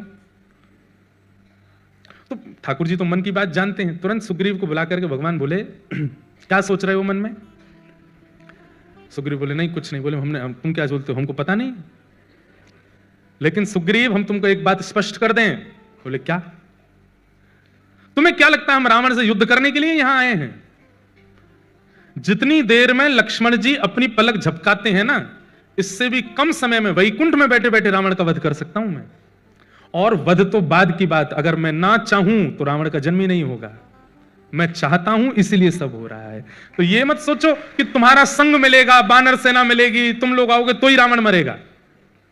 ये सब तो लीला तुम लोगों को सुख देने के लिए कर रहा हूं। मेरी इच्छा हो जाए तो रावण का जन्म ही नहीं होगा। इसलिए तुम ये विचार मत करो कि मैं अकेले सीता जी को। अब भी तुम सब तो, महाभारत के प्रसंग में भी यही आता है कि अर्जुन को अपने गांडीव धनुष का बहुत अभिमान हो गया। तो उस समय बर्बरीक, जिन्हें हम लोग आज कलिकाल में श्री खाटू श्याम जी के रूप में पूजते हैं, जब उन्होंने ये उद्घोषणा कर दी कि महाभारत युद्ध का सबसे बड़ा योद्धा कौन, तो भीम अपनी छाती चौड़ा के खड़े हो गए, मेरा नाम बोलेंगे। युधिष्ठिर बोले नाम तो मेरा ही बोला जाएगा। अर्जुन ने अपना धनुष आगे कर दिया कि ये दिखेगा तो ये मेरी तरफ बोलेंगे। दूर खड़े थे ठाकुर जी, बर्बरीक बोले महाभारत युद्ध के सबसे बड़े योद्धा कृष्ण। तो उस समय परिहास करने लगे पांडव और हंसते हुए बोले बर्बरीक, जिसने शस्त्र भी नहीं उठाया पूरे महाभारत में, तुम कह रहे हो सबसे बड़ा योद्धा वो? जिन्होंने केवल भोजन पानी किया है, शयन किया है, थोड़ा बहुत रथ चलाया, तुम कह रहे हो सबसे बड़े योद्धा वो? हमें लगता है तुम्हें दिखाई नहीं दिया। बोले इसलिए तो कह रहा हूं सबसे बड़े योद्धा वो जिन्होंने बिना शस्त्र की पूरी सेना मार दी। अरे अर्जुन, अरे युधिष्ठिर, वास्तव में तो जब कौरव कृष्ण के विपक्ष में खड़े हुए, मृत्यु तो तभी हो गई थी उन लोगों की। तो भगवान के विपक्ष में खड़ा हो जाए, मृत्यु तो उसी समय है, लेकिन श्रेय तुम लोगों को मिल जाए। इसलिए केवल उनके प्राण तो निकल चुके हैं, बस उन कठपुतली की तरह घूम रहे थे, तुम्हारे बाण लगने से श्रेय तुमको मिल रहा था। तो इसको मैंने मारा, उसको मैंने मारा, उसको मैंने मारा। मर तो वो पहले ही गए थे। तो ठाकुर जी राक्षसों के वध के लिए नहीं आते। अब मेरा मुंबई में घर है, वैसे नहीं है, बोल रहा हूं, मान लो मेरा मुंबई में घर है। अब मैं जब कभी भी मुंबई आता हूं, काम से आया अपने रिकॉर्डिंग्स के लिए, आज हमारे म्यूजिक वाले जो सारे संगीत करते हैं वो भी बैठे हैं, मीर देसाई जी यहाँ बैठे हैं, सारे जो भी आपने संगीत सुना ये यही, एक बार खड़े तो हो जाओ। और हमारे सिद्धार्थ जी भी बैठे हैं। अभी एक सुंदर भाव आया था, रघुवर कोमल कमल नयन को पहनाओ जयमाला, वो दोनों के ही भाव से आया। हमारे ये आज नवदीप जी भी यहाँ बैठे हैं, मेरो मन वृंदावन में अटक्यो, वो भजन इन्होंने ही लिखा है। मोहित जी भी आए हैं, मोहित जी आए, कहाँ हैं? अच्छा, उनकी बहन आई हैं। तो ये सब आज हमारे संगीत के सब हमारे मित्रगण भी आए हैं, सब जो बंबई में, सारे संगीत बंबई में ही होता है, आप लोगों को पता भी नहीं चलती, हम रात में आके गा के चले जाते हैं। तो आता तो रहता हूं मैं। अब मान लीजिए कि मैं आया तो अपने काम से, लेकिन मैंने सोचा कि घर बंद पड़ा है, थोड़ा साफ सफाई कर चलें। आया तो मैं अपने मित्रों से मिलने के लिए, लेकिन लगे हाथ सोचा जो गंदगी है उसको भी साफ करें। ऐसे ही ठाकुर जी का, आते तो वो हम भक्तों के लिए हैं, पर विचार करते हैं कि रावण कंस आदि जैसी गंदगियां हैं, इनको भी साफ करते चलो। उनके लिए ठाकुर जी आते हैं, ये विशेष बात नहीं है, उन्हीं के लिए ठाकुर जी नहीं आते। एक प्रसंग सुना है। एक बार नारद जी महाराज भगवान की दिनचर्या देखने के लिए गए, भागवत जी में प्रसंग आता है। और नारद जी जब ठाकुर जी की दिनचर्या देखने के लिए गए तो सुबह सुबह पहुंचे। सब लोग देखो, इधर देखो, ध्यान से सुनो, बहुत अच्छा प्रसंग है। सुबह सुबह नारद जी पहुंचे तो ठाकुर जी कहीं जा रहे थे, नारद जी आ रहे थे। तो नारद जी ने कहा ठाकुर जी प्रणाम, दंडवत, साष्टांग किया, बैठो बैठो आता हूं। ठाकुर जी चले गए। नारद जी अंदर गए तो लक्ष्मी जी ने बैठाया, आसन दिया, आइए विराजिए, कुछ भोजन प्रसाद बाल भोग करेंगे, नाश्ता पूछा। नारद जी बोले नहीं सब ठीक है, ये ठाकुर जी कहाँ गए सुबह सुबह? तो लक्ष्मी जी बोली ये रोज जाते हैं, सुबह उठते ही चले जाते हैं, कहाँ जाते हैं ये मुझे नहीं पता, सुबह उठते ही स्नान ध्यान करके चले जाते हैं। तो नारद जी हमारे जो हैं, जैसे हमारी जीवन के स्क्रिप्ट राइटर ठाकुर जी हैं, ऐसे ठाकुर जी की लीला के स्क्रिप्ट राइटर नारद जी हैं। कई बार कई लीलाएं तो नारद जी की वजह से होती है ठाकुर जी के जीवन में। तो नारद जी बोले अच्छा कैसी गृहिणी हो आप कि आपके पतिदेव सुबह सुबह कहीं जाते और आपको पता ही नहीं है? ठीक है, अब वो तो परमात्मा है, अपनी इच्छा, ना जाने क्या क्या उनकी लीलाएं हैं, हमने कभी विचार भी नहीं किया। नहीं नहीं गलत कर रही हो आप, यहां आपका पातिव्रत धर्म नष्ट हो रहा है, आपके पतिदेव सुबह सुबह उठ करके कहीं जा रहे हैं और आप देखती तक नहीं हो उनकी ओर। तो लक्ष्मी जी के मन में शंका आ गई। शंका उत्पन्न करने वाले भी कई लोग होते, कई लोगों में शंका होती नहीं है, शक होता नहीं, पर कई लोग करवा देते हैं। अच्छे रूप में हो तो कोई बात नहीं है, बुरे रूप में नहीं होना चाहिए। नारद जी महाराज ने शंका उत्पन्न करा दी। बोले क्या करूं मैं, आप बताओ। बोले कुछ नहीं, कल जब सुबह जाएं तो पीछे पीछे जाना, आप देखना कहां जाते हैं और थोड़ा पता तो लगाओ, बाकी आगे का हम देख लेंगे सब क्या करना है। तो सुबह सुबह ठाकुर जी उठ करके स्नान ध्यान करके नित्य के भांति निकले, पीछे पीछे लक्ष्मी जी छुप छुप के जा रही हैं, देखूं कहां जाते हैं। तभी वैकुंठ में कहीं जाकर के ठाकुर जी एक द्वार जैसा था उसके अंदर प्रवेश कर गए। भीतर से द्वार बंद कर लिया, लक्ष्मी जी बाहर तक देख आई, लौट करके आई, नारद जी से बोला मैंने देख लिया, कहाँ गए? बोले कहाँ गए? बोले यहाँ से ऐसे ऐसे जाके इधर उधर जाके वहां एक द्वार है उसके अंदर प्रवेश कर गए। जय हो दिगंबरा। हमारे नासिक दत्त धाम के पूज्य गुरु जी पधारे हैं, बहुत बहुत प्रणाम, अभिनंदन। तो क्या बता रहा था मैं? तो एक द्वार में प्रवेश कर गए। तो लक्ष्मी जी ने आकर के नारद जी को बताया, बोले कि एक द्वार के भीतर प्रवेश कर गए थे। तो द्वार के अंदर क्या है? बोले हमने उसके आगे नहीं देखा, अपने इतना ही देखा। कैसी पत्नी हो आप, केवल मार्ग देख के आगे? अरे भीतर तो देखना था क्या है। बोले आपने कहा था आगे का आप संभाल लोगे, आप ही देखो। तो लक्ष्मी जी नारद जी दोनों गए और वो जो द्वार जहां था उसके पास ही एक पेड़ के पीछे छुप के खड़े हो गए। ठाकुर जी 2-2.5 घंटा लगा करके बढ़िया प्रेम से, और भीतर से निकले बड़े हंसते हुए, प्रसन्न मुद्रा, बिल्कुल जैसे बस नृत्य करने की देर है, इतनी प्रसन्न मुद्रा में ठाकुर जी निकले और निकलते हुए चले गए। नारद जी बोले इतने प्रसन्न आपसे मिलके हुए कभी? तो लक्ष्मी जी बोली नहीं प्रसन्न तो रहते हैं, आप ऐसा क्यों कह रहे हैं? बोले नहीं देख रहे हो ये प्रसन्नता कुछ और है। लक्ष्मी जी बोली आप ऐसे नहीं कहो, चलो ना भीतर देखते हैं क्या है। ठाकुर जी जब चले गए वहां से तो नारद जी लक्ष्मी जी के साथ उस द्वार के भीतर प्रवेश किए। भीतर जाकर के देखा तो एक बहुत सुंदर सा एक भवन, बहुत सुंदर आंगन, बड़ी सुंदर सुगंधी आ रही है, बहुत सुंदर सूर्य की किरण भीतर पड़ रही है, अद्भुत मतलब सात्विक वातावरण भीतर। और वहां एक आसन लगा हुआ था। आसन के पास जाकर के देखा तो प्रसन्न हुए, ठाकुर जी का होगा। उस आसन के सामने एक चौकी थी, उस चौकी के ऊपर एक सिंहासन था, वो सिंहासन एक कपड़े से ढका हुआ था। नारद जी बोले सिंहासन क्या है और ये ढका हुआ क्यों है? लक्ष्मी जी बोली आप देखो ना, आपने कहा था कहीं ऐसी कोई चीज ना हो कि हम देख लें ठाकुर जी नाराज ही हो जाएं, आप देखो। तो नारद जी महाराज ने जैसे ही वो वस्त्र हटाया, देख करके लक्ष्मी जी और नारद जी दोनों के नेत्र चकित रह गए। कैसे? वो एक आसन था और उस आसन में 4 खाने बने हुए थे। खाने समझते हैं? 4 ब्लॉक्स थे, जैसे आपके 3 ब्लॉक हैं, ऐसे 4 खाने थे। एक खाने में लिखा था सतयुग, एक खाने पर लिखा था त्रेता, द्वापर और कलयुग। और उन चारों खानों में उस युग के जो भक्त हैं उनकी छोटी छोटी प्रतिमाएं रखी थी, उन पर तिलक चढ़ा हुआ था, पुष्प अर्पित हुए थे, उनको तिलक चंदन आदि, मतलब सतयुग के भक्तों के स्वरूप, त्रेता के भक्तों के स्वरूप, द्वापर के भक्तों के स्वरूप, कलयुग के भक्तों के, सबके स्वरूप रखे और ठाकुर जी उनकी आराधना करके गए। नारद जी महाराज ने देखा उन भक्तों के स्वरूप में नारद जी का भी स्वरूप रखा है। नारद जी बोले या तो मैं भी रखा हूं। लक्ष्मी जी बोली इधर देखिए मैं भी हूं। लक्ष्मी जी का भी आराधन करके गए।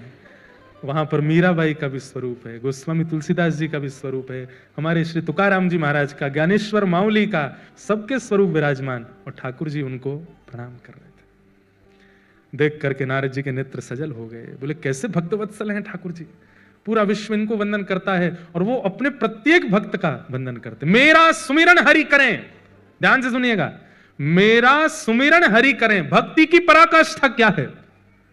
भक्ति की पराकाष्ठा क्या है? मैं हरि का सुमिरन करूं, यह प्रारंभ है, पर एक स्थिति ऐसी आ जाए कि मेरा सुमिरन हरि करें, मैं पावा विश्राम, मैं आराम करूं, मेरा सुमिरन ठाकुर जी कर रहे हैं। ठाकुर जी आराधन करते हैं, अपने भक्तों को पूछते हैं, अपने भक्तों को वंदन करते हैं। सोचो, आप जैसे नहलाते हो, आप जैसे वस्त्र पहनाते हो, जैसे भोग लगा, वैसे ही वैकुंठ में, जरूरी नहीं आपकी करते होंगे, पर जो भक्त श्रेणी होगा, हाँ, मुझे कुछ अपने वृंदावन के और हमारे ब्रजमंडल के कुछ ऐसे रसिक जन दिख रहे हैं अभी भी, जिनके स्वरूप की आराधना ठाकुर जी करते होंगे, वो हैं उस लायक। ठाकुर जी इत्र लगाते होंगे, ठाकुर जी पोशाक पहनाते होंगे, और सही बताऊं तो ठाकुर जी जैसी आराधना करते हैं वैसे ही फिर वो लोग हमको यहां दिखाई देते हैं, वैसे ही उनका स्वरूप दिखने लगता है। अब रसिक संत जनों को आप देखो, मैं कहा करता हूं, उनके वस्त्र 200-300 रुपए के वस्त्र पहनते हैं, मुख पर कोई क्रीम पाउडर लगाते नहीं हैं, सामान्य सा उनका वेशभूषा स्वरूप रहता है, फिर भी उनके प्रति इतना आकर्षण क्यों है? क्योंकि ठाकुर जी उनके निश्चित स्वरूप की सेवा करते होंगे। ठाकुर जी भक्त अधीन हैं। तो भक्तों के लिए ठाकुर जी पृथ्वी पर आए हैं।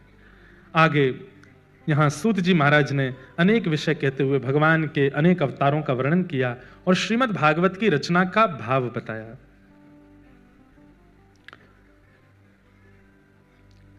इदं भागवतम नाम पुराणं ब्रह्म संहितम् उत्तम श्लोक चरितम चकार भगवान ऋषि। वेद व्यास जी महाराज ने भागवत की रचना की। क्यों रचना की? मानव कल्याण के लिए रचना की। आदि आदि विषय बहुत विस्तृत रूप से बताया गया। नारद जी महाराज ने भागवत की रचना करवाने में वेद व्यास जी का सहयोग किया। उस प्रसंग को सुनाते हुए फिर यहां से थोड़ी महाभारत का प्रसंग सुनाया। ये सब विषय हम बहुत विस्तार से कथा में सुना चुके हैं, इसलिए इनको सूक्ष्मता से कह रहे हैं। महाभारत के अंतिम पड़ाव का प्रसंग यहां सुनाया गया। क्यों सुनाया गया? सूत जी महाराज से 88,000 सौनकादि ऋषियों ने पूछा कि महाराज, परीक्षित को सुखदेव जी ने कथा क्यों सुनाई, और हमने सुना परीक्षित को 7 दिन में मरने का श्राप लगा था, तो कृपा कर उसका विस्तार हमें बताओ। तब यहां थोड़ा महाभारत का प्रसंग सुनाया गया। यदा मृधे कौरव संजयानाम वीरेस्वथो वीर गतिम गतेषु ब्रकोदरा विग्ध गदा विमर्श भृगनोरुदंडे धृतराष्ट्र पुत्रे। महाभारत का अंतिम प्रसंग चल रहा था और उसी समय भीम ने दुर्योधन की जंघा पर प्रहार करके पांडवों को जिता दिया और कौरव हार गए। तब गुरुपुत्र अश्वत्थामा ने आकर के दुर्योधन से पूछा कि क्या करना चाहिए। बहुत ध्यान से सुनिएगा। तो दुर्योधन कहता है, अगर हम हस्तिनापुर की गद्दी पर नहीं बैठे तो ये भी नहीं बैठने चाहिए। इसका पूरा ध्यान रखो बंधुओं। ये महाभारत में जितने भी कैरेक्टर हैं ना, ये सारे कैरेक्टर आज भी हैं मेरे और आपके अंदर। सत्य बात है। हम सब महाभारत के एक योद्धा हैं। बस ये पता करना है कि हम अर्जुन हैं कि दुर्योधन हैं। दुर्योधन का स्वभाव क्या है? जो मेरा नहीं हुआ वो किसी का नहीं होना चाहिए। ये दुर्योधन का स्वभाव है। मैं हार जाऊं, मैं मर जाऊं, मेरी स्थिति बुरी हो जाए, पर मैं जाते जाते उसको भी नहीं देखना चाहता कि उसको मिले, मतलब दूसरे के सुख से दुखी। ये दुर्योधन का स्वभाव है। अगर आपके अंदर ये है तो आप दुर्योधन हो। धृतराष्ट्र कौन है? जो स्वयं नहीं देखता, दूसरे की सुने पर चलता है। समझ रही है बात? आप इन लोगों को सामान्य भाषा में कहते हैं कान के कच्चे। सुनो, वो तुम्हारे बारे में ऐसे ऐसे कह रहा था, वो तो ऐसा है, वो तो, और आपने विश्वास मान भी लिया। अगर आप इस प्रवृत्ति के हो तो आप दुर्योधन हो, आप धृतराष्ट्र हो। गांधारी कौन है? आंख तो है पर ये नहीं देख रहे तो मैं क्यों देखूं? अपनी आंख पे पट्टी बांध ली। मतलब उसकी स्थिति तो है कि वो परिस्थिति को देख सकती है, परख सकती है, लेकिन आलस्य इतना ज्यादा है कि जब यही नहीं हिल रहे हैं तो हम क्यों हिले? आलस्य, जिसके कारण गांधारी। सब लोग ध्यान से सुनिए। शकुनी कौन है? खुद दुर्बल है, खुद निर्बल है, लेकिन दूसरों में तिल्ली लगाता ही रहेगा।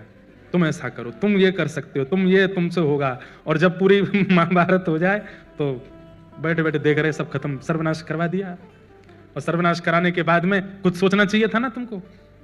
हम तो कहेंगे ही कि करो, अब नहीं करना तुमको देखना चाहिए। ये तो रहे कौरव। अब आ जाओ पांडवों की तरफ। पांडव कौन है?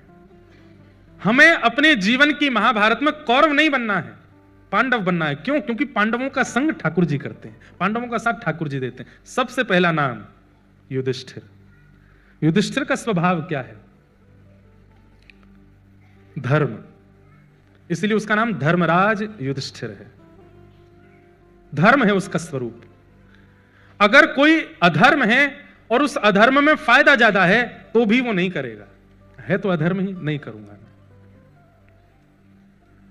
धर्म और अधर्म की परिभाषा समझना बहुत मुश्किल है बंधुओं, इसलिए सत्संग नित्य किया करो। आप अपनी जॉब करो, पैसे कमाओ, दुनिया भर का जो करते हो मुंबई में सब करो, पर मेरी मान करके 20 मिनट रोज सत्संग को दिया करो, नित्य दिया करो। क्योंकि सत्संग ही आपकी विवेक बुद्धि जागृत करता है और विवेक बुद्धि से ही धर्म का पता चलता है कि क्या धर्म है, क्या अधर्म है। तो धर्म का जो पालन करे वो युधिष्ठिर। भले ही अधर्म में करोड़ों का मुनाफा हो रहा है, लेकिन फिर भी नहीं करूंगा, धर्म करूंगा। हम कथा करते हैं, ऐसा चेहरा हो गया है हमारा कि हमको भी एडवर्टाइजमेंट करने के लिए बोलते हैं कई लोग, इसका कर दो, उसका कर दो, आप कह दोगे तो हमारे फ्लैट बिक जाएंगे, आप कह दोगे तो यूं हो जाएगा। कई लोग तो प्रलोभन दे देते हैं कि हम आपको इतना देंगे, ये कर दो।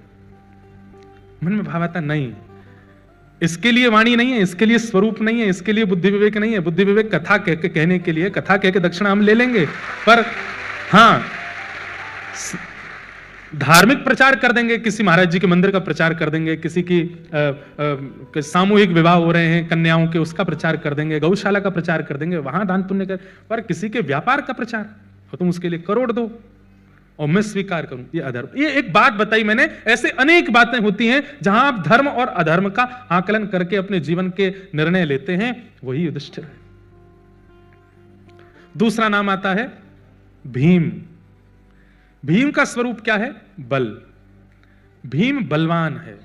बल का मतलब शारीरिक बल नहीं होता, बल का मतलब हर प्रकार का बल, बौद्धिक बल, शारीरिक बल, धन का बल, कॉन्टैक्ट्स का बल। मेरे बहुत कॉन्टैक्ट हैं, मेरे बहुत जानकारियां हैं, मेरी बहुत पहचाने हैं, सबका बल।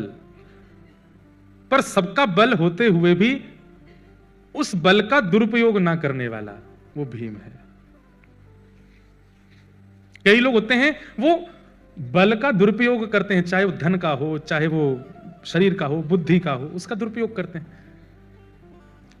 बल का दुरुपयोग ना करने वाला भीम। तीसरा आता है अर्जुन। अर्जुन कौन है? मन। मन तो है पर मन में दया है, इसलिए कृष्ण उसके सारथी बनते हैं। महाभारत युद्ध निश्चित हुआ, दुर्योधन भी गया भगवान के पास, अर्जुन भी गया भगवान के पास। दुर्योधन ने जाकर के कहा आप हमारे पक्ष में आ जाओ महाभारत युद्ध में। अर्जुन से पूछा, अर्जुन बोला हम भी आपको ही चाहते हैं, पर आपकी इच्छा हो तो आप आ जाओ। भगवान बोले देखो तुम दोनों के पास मेरा जाने का मन है, पर मैं एक निर्णय लेता हूं। क्या? एक तरफ मेरी सेना, एक तरफ अकेला मैं, और मैं बिना शस्त्र अस्त्र के आऊंगा, खाली हाथ, निहत्था। अब तुम दोनों चूज करो क्या चाहिए। दुर्योधन बोला मुझे सेना चाहिए। एक तरफ है क्वालिटी और एक तरफ है क्वांटिटी। हम लोग भी क्वांटिटी की तरफ भागते हैं, क्वालिटी की तरफ नहीं। दुर्योधन सेना लेकर के चला गया और अर्जुन के पक्ष में आ गए भगवान। जब दुर्योधन चला गया तो भगवान कहते हैं हे पागल, तूने सेना क्यों नहीं मांगी? वैसे ही तुम्हारी सेना इतनी कमजोर, और वो वहां पर भीष्म पितामह हैं, वहां पर द्रोणाचार्य हैं, वहां पर कृपाचार्य हैं, वहां पर इतने बड़े बड़े योद्धा हैं, उनको सेना की आवश्यकता नहीं थी। मैं चला जाता, निहत्था खड़ा रहता वहां पर, तू लपक करके पहले सेना मांग लेता। नहीं मांगा तूने, अब वो मांग के चला गया। अब तेरी तरफ अकेला मैं आऊंगा, वो भी बिना अस्त्र शस्त्र के। तो अर्जुन कहता है, बहुत सुंदर बात लगती है मुझे ये एक भक्ति का सिद्धांत, यहां बैठे हर व्यक्ति का यही सिद्धांत होना चाहिए। क्या? अर्जुन कहता है हे नाथ, मैं आपको मांगने नहीं आया था और ना मैं आपसे मांगने आया था। आप मुझे कुछ दो ये भी मेरी इच्छा नहीं थी, और आप मेरे पास आओ ये भी मेरी इच्छा नहीं थी। भगवान बोले तो फिर क्यों आया? अर्जुन अपना हाथ भगवान के हाथ में देके कहता खुद को देने आया था, खुद को अर्पित करने आया था। ये महाभारत समुद्र मेरे सामने है नाथ, मैं आपको लेकर के जाऊं, ये मेरी योग्यता नहीं है। और एक और बात, अर्जुन बोला आपको लेके जाऊंगा तो व्यवस्था मुझे करनी पड़ेगी।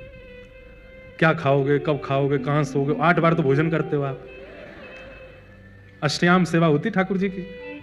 मैं आपको लेकर के जाऊं तो सारी जिम्मेवारी मेरी बनेगी। आप कहोगे गर्म पानी ला के दो, आप कहोगे ये करो वो करो, आप मेरे मेहमान हो जाओगे। आपकी मेहमान नवाजी मेरे बस की बात नहीं है। तो मैं आपको मांगने नहीं आया था, आपसे मांगने नहीं आया था, मैं तो अर्पित करने आया हूं खुद को कि नाथ ये समुद्र है महाभारत का मेरे सामने, अब आप देखो, आप जानो, आपका काम जाने। मेरे मरने में अगर सफलता हो तो मार देना, बचाने में हो तो बचा लेना, आप देखो। बस इस बात ने महाभारत का युद्ध जिता दिया अर्जुन को। आप देख लो क्या करना है। ठाकुर जी ने मन में एक बार तो विचार, पहले तो भावुक हो गए ठाकुर जी, अर्जुन को हृदय से लगाया, वाह अर्जुन अब तू देख महाभारत युद्ध, तू देखना, बस एक बात का याद रखना, क्या मैं कहूं तो दिन, मैं कहूं तो रात, मैं कहूं तो चल, मैं कहूं तो बैठ, मारा गिरधर लाल थारो नचायो नाचू, यही करना। बोला हाँ ठीक है। भगवान ने परीक्षा ली, सबको कथा पता है। एक समय आया बीच मैदान में, रथ रुक गया अर्जुन का, घोड़े प्यासे हैं, चिंगाड़ रहे थे घोड़े और सामने से बाणों की बौछार, आगे नहीं बढ़ रहा है रथ। अर्जुन घबरा करके बोला नाथ अब क्या करें? बोले तुम्हारे घोड़े प्यासे हैं, पानी पिलाओ। बोले बीच युद्ध मैदान में कैसे पिलाऊं? बोले उतर करके गांडीव धनुष से पृथ्वी में गड्ढा करो, पानी का स्रोत निकालो, घोड़ों को पानी पिलाओ। एक बाण में ही निकल आएगा क्या पानी? कितने फीट नीचे पानी है, कब तक गड्ढा करना पड़ेगा, तब जाके जल का स्रोत निकलेगा। घोड़ों को पिलाना, वापस घोड़ों को ये असंभव जैसी बात थी। भगवान परीक्षा ले रहे थे अर्जुन की। अर्जुन नीचे उतरो, पानी का स्रोत निकालो, घोड़ों को पानी पिलाओ, वापस घोड़ों को रथ में लगाओ, पीछे बैठ जाओ। लेकिन अर्जुन ने दूसरी बार विचार नहीं किया, तुरंत उतर गया। और जबकि आप सब जानते हैं कि महाभारत युद्ध में सब लोगों के बाण पर एक ही नाम होता था कि अर्जुन, ये मरना चाहिए। सामने समूह खड़ा है बाण तान करके, और अर्जुन उस समय उतर जाता। जब अर्जुन उतर रहा था ना, तब ठाकुर जी के नेत्र सजल हो रहे थे। जब अर्जुन तस्कर से बाण निकाल के पृथ्वी में गड्ढा कर रहा था, ठाकुर जी भावुक हो रहे थे। कितना विश्वास है इसको मेरे पर, ये जानते हुए भी कि सामने वाले छन्नी बना देंगे इसको। उतर गया नीचे, पूरी प्रक्रिया हुई, घोड़ों को पानी पिला करके वापस रथ में लगा दिया। तब अर्जुन सोचता है मैं मरा क्यों नहीं अभी तक, मुझे किसी ने मारा क्यों नहीं। और जैसे ही उसने कौरव पक्ष की ओर देखा तो सब धनुष बाण ताने खड़े हैं, लेकिन चला कोई नहीं रहा है। और सबकी दृष्टि देखी तो सब अर्जुन के रथ के ऊपर की ओर देख रहे थे। तो अर्जुन ने कहा ये रथ के ऊपर देख रहे हैं, मैं भी तो देखूं। जैसे ही मुड़ करके देखा, ठाकुर जी मदन मोहन बन के खड़े थे। इतना सुंदर रूप बना करके खड़े हो गए कि सब ठाकुर जी को देखते रह गए, भूल गए कि अर्जुन को मारना है। मदन मोहन यानी कि कामदेव को भी जो मोहित कर ले, इतना सुंदर रूप धारण कर लिया ठाकुर जी ने कि भूल गए कौरव कि हमको मारना है अर्जुन को। और अर्जुन को इशारा किया जल्दी बैठ।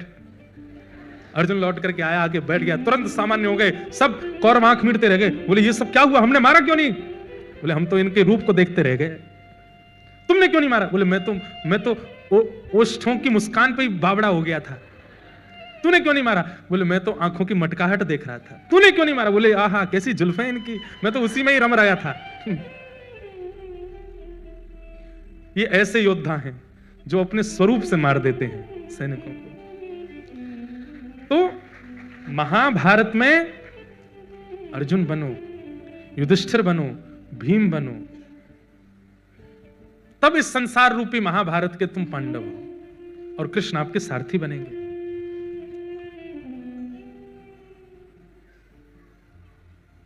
तो मैं क्या बता रहा था कि दुर्योधन ने क्या कहा गुरुपुत्र अश्वत्थामा को कि अगर मैं नहीं बैठा हस्तिनापुर की गद्दी पे तो ये भी नहीं बैठने चाहिए। भले युद्ध जीत गए तो क्या हुआ, कल सुबह इनका राज तिलक होना, उससे पहले पहले अर्धरात्रि में मार दो, जाकर के छल से मारो, विष देख के मारो, जैसे मारना है मारो।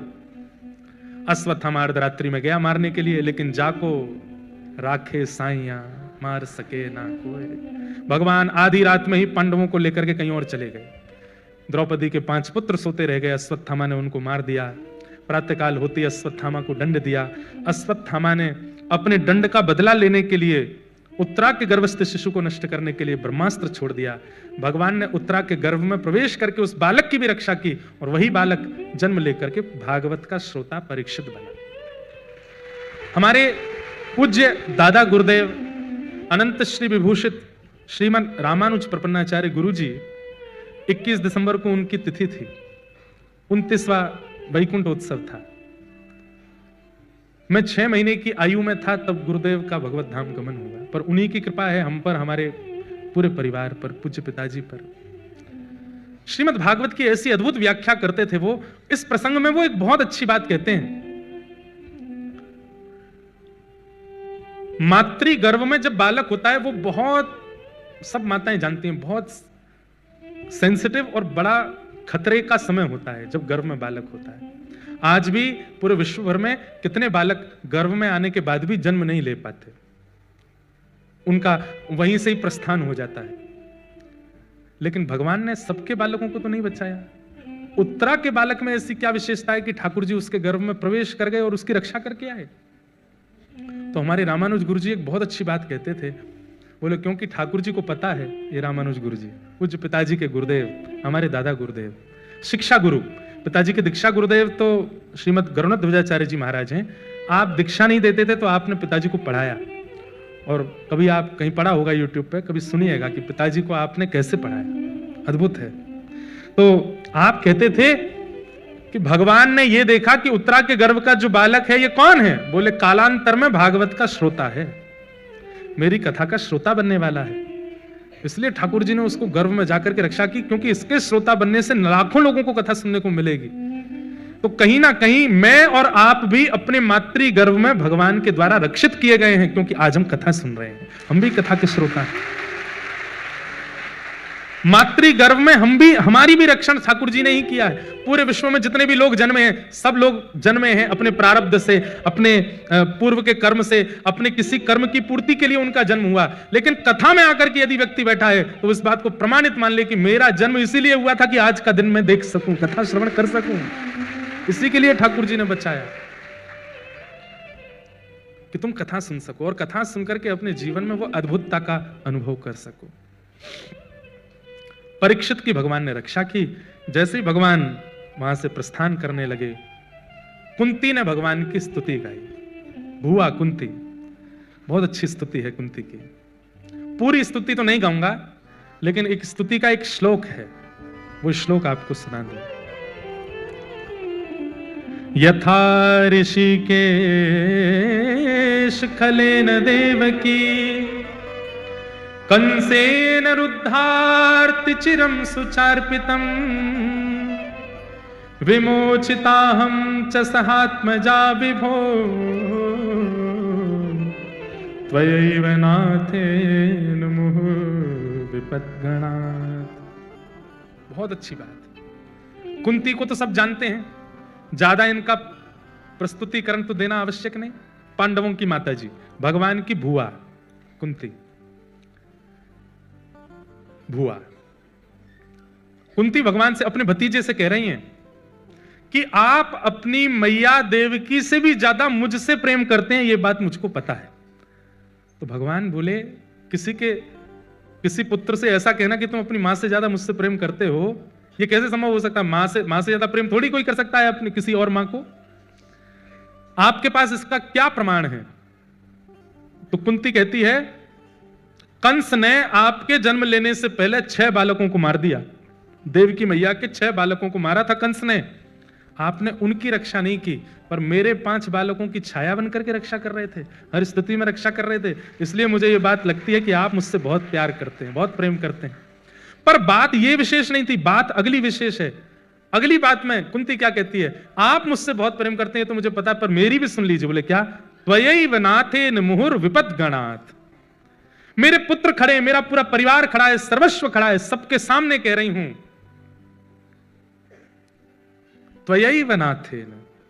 इस संसार में मेरा कोई भी नहीं है, ना ये पुत्र मेरे हैं, ना परिवार, केवल आप मेरे हो, केवल आप मेरे हो। कहते तो बहुत लोग, जितने ताली बजाई सब कहते हैं कि ठाकुर जी आप हमारे हो, पर आप हमारे हो के साथ साथ हम बाकी सबको भी अपना मानते ही हैं। पर कुंती तो स्पष्ट चुनौती देते हुए सबके सामने कह रही है, कोई मेरा नहीं है इनमें से, केवल आप मेरे हो और कोई मेरा नहीं है, केवल आप मेरे हो। त्वयैव नाथेन मुहुः विपद्गणात्। और तत्पश्चात कुंती झोली फैलाती है और कहती है कि आज आप वापस द्वारिका जा रहे हैं, एक वस्तु आपसे मांगना चाहती हूं, मुझे देंगे? भगवान बोले तुम मांगो तो सही, इंद्र की पदवी दे दूंगा, शिवलोक दे दूंगा, रसातल दे दूंगा, जो कहो किसको दे दूंगा, बुआ मांगो तुम्हें क्या चाहिए। तब कुंती कहती है विपद संतु नः सस्वत तत्र तत्र जगद गुरो भवतो दर्शनम यत्स्या अपुनः भव दर्शनम। वो मांगा कुंती ने जो आप सोच भी नहीं सकते। भगवान के आगे झोली फैला करके कुंती कह रही है कि कृपा करके एक वरदान दे दीजिए। बोले क्या? दुनिया में जितने भी कष्ट हैं, जितने भी दुख हैं, जितने भी दारिद्र हैं, वो सब इस भुआ के जीवन में आ जाएं, कृपा करके ये दे दो। भगवान भी विचलित हो गए। बुआई क्या मांग रही हो आप? सुख संपत्ति घर आवे, कष्ट मिटे तन का गाने वाले संसार में तुम खड़े होकर कह रही हो दुख दे दो, कष्ट दे दो, पीड़ा दे दो, आपत्ति दे दो, विपत्ति दे दो। अरे पता चल भी गया कि मैं भगवान हूं तो मेरे सामने मुख से निकलता नहीं किसी के कि दुख दे दो, आप दुख मांग रही हो। और भगवान कुंती बुआ से कहते हैं बचपन से आज तक आपने सुख कहां देखा? बाल्यकाल में दुख देखा, छोटी सी अवस्था में। अब पूरा कुंती प्रसंग नहीं सुनाना मुझे, पर बाल्यकाल से कुंती के जीवन में सुख था नहीं। एक संत की सेवा की कुंती ने बाल्यकाल में, तो उस संत ने प्रसाद रूप में एक मंत्र दे दिया, इस मंत्र को बोल के जिस देवता का आवाहन करोगी तुम्हारे सामने आ जाएगा। छोटी बालिका कुंती ने सोचा ऐसे ही बोल रहे हैं, ऐसे थोड़ी होता है। मंत्र बोलकर कहा सूर्य नारायण आ जाएं, तुरंत सूर्य नारायण प्रकट हो गए। तो कुंती तो घबरा गई, मैं तो ऐसे ही बुला रही थी, आप जाओ। तो सूर्य नारायण बोले नहीं, इस मंत्र की एक सामर्थ्य है, जिसको बुलाओगी वो आएगा और कुछ देके जाएगा, मुझे कुछ नहीं चाहिए। नहीं, तुमने बड़े भाव से एक संत की सेवा की, मैं अपने समान पुत्र तुमको देता हूं। और कर्ण सूर्य नारायण ने दे दिया। छोटी सी कुंती मन में विचार करने लगी कि लोग, समाज, संसार के लोगों को मैं ये बात बताऊंगी, कोई समझेगा? कोई नहीं जानेगा, सब मुझ पर आक्षेप लगाएंगे। स्त्रियों पर आक्षेप करना और स्त्रियों के विषय में कुछ भी अनर्गल बोल देना बहुत आसान होता है, पर हमारी बात मानिएगा, वैष्णव अपराध और स्त्री अपराध ये समान दोष है, मत कीजिएगा।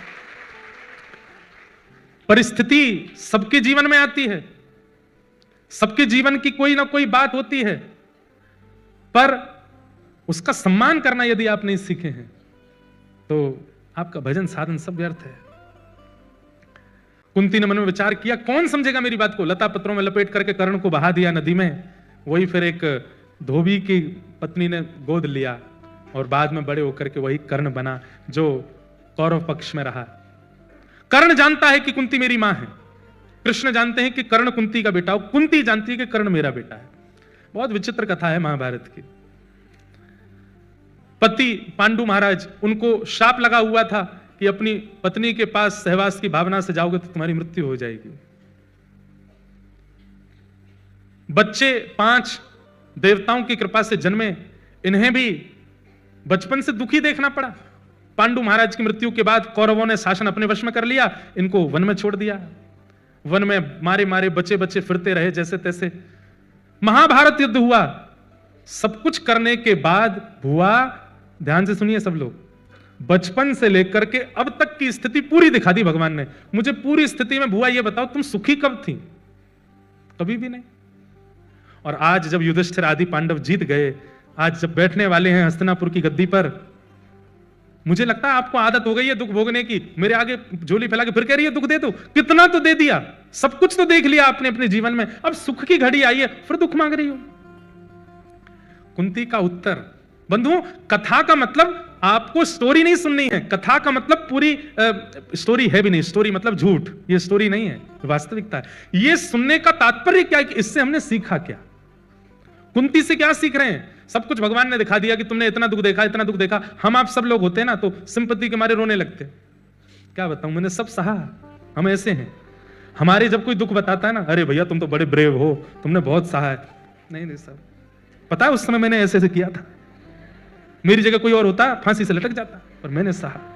हम लोग ऐसे हैं, हम लोगों का कष्ट कोई अगर सिंपैथी दे तो हम लोग और ज्यादा भावुक हो जाते हैं उस क्षण में। पर कुंती क्या कह रही है? नाथ, आपने अभी कहा कि बचपन से लेकर के आज तक मेरे जीवन में कष्ट था और कल महाभारत जीत करके मेरे पुत्र जब राज्य गद्दी पर बैठ गए तो कल से मेरे जीवन में सुख आ गया। बोले हाँ। बोले कल तक जीवन में कष्ट था, कृष्ण संग खड़े थे, सुख आते ही कृष्ण द्वारिका जा रहे हैं, ये मुझे नहीं चाहिए। आप छोड़ करके जा रहे हैं हमें। आज वनवास मिला था हम लोगों को, आप हमारे साथ रहते थे, कभी भोजन पाने आते थे, कभी हमारे साथ खेलने आते थे, कभी बात करने आते थे। पांडु महाराज के साथ जो कुछ भी हुआ, पांडवों के साथ जो कुछ भी हुआ, महाभारत का युद्ध हुआ, सब स्थिति में आप खड़े थे हमारे साथ। और जब आज हम जीत गए, ये सोने का मुकुट जब युधिष्ठिर के माथे पर विराजमान हो गया है, उसके माथे पर स्वर्ण मुकुट विराजित होते ही अगली बात में क्या सुनती हूं कि कृष्ण आज्ञा मांग रहे हैं कि अब मैं द्वारिका जाऊं। मतलब हमें सुख देकर के आप जा रहे हो, ऐसा सुख मुझे नहीं चाहिए। सुख नहीं चाहिए, दुख नहीं चाहिए, आप चाहिए। और आप यदि दुख में रहते हो तो हमें दुख चाहिए, आप चाहिए। बस आप चाहिए।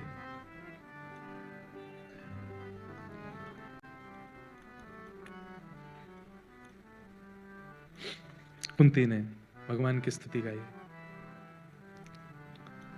ये जीवन समर्पित चरण में तुम्हारे, तुम ही मेरे सर्वस्व, तुम ही प्राण प्यारे।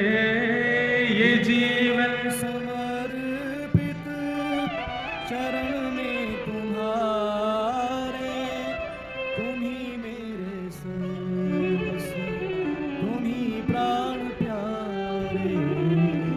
तुम्हें छोड़ कर नाथ, तुम्हें छोड़ कर नाथ, मैं किससे कहूँगा, जहाँ ले चलोगे वहीं मैं चलूँगा, जहाँ ले चलोगे वहीं। पर शर्त मेरी यही है नाथ, ये बात भी बोलनी जरूरी है, जहां ले चलोगे वहीं मैं चलूंगा। ठाकुर जी ले गए आपको अमेरिका, ठाकुर जी ले गए मुंबई, ठाकुर जी ले गए कहीं, पर शर्त एक और रखो, जहां ले चलोगे वहीं मैं चलूंगा, पर आपके साथ चलो, आप मेरे संग रहना।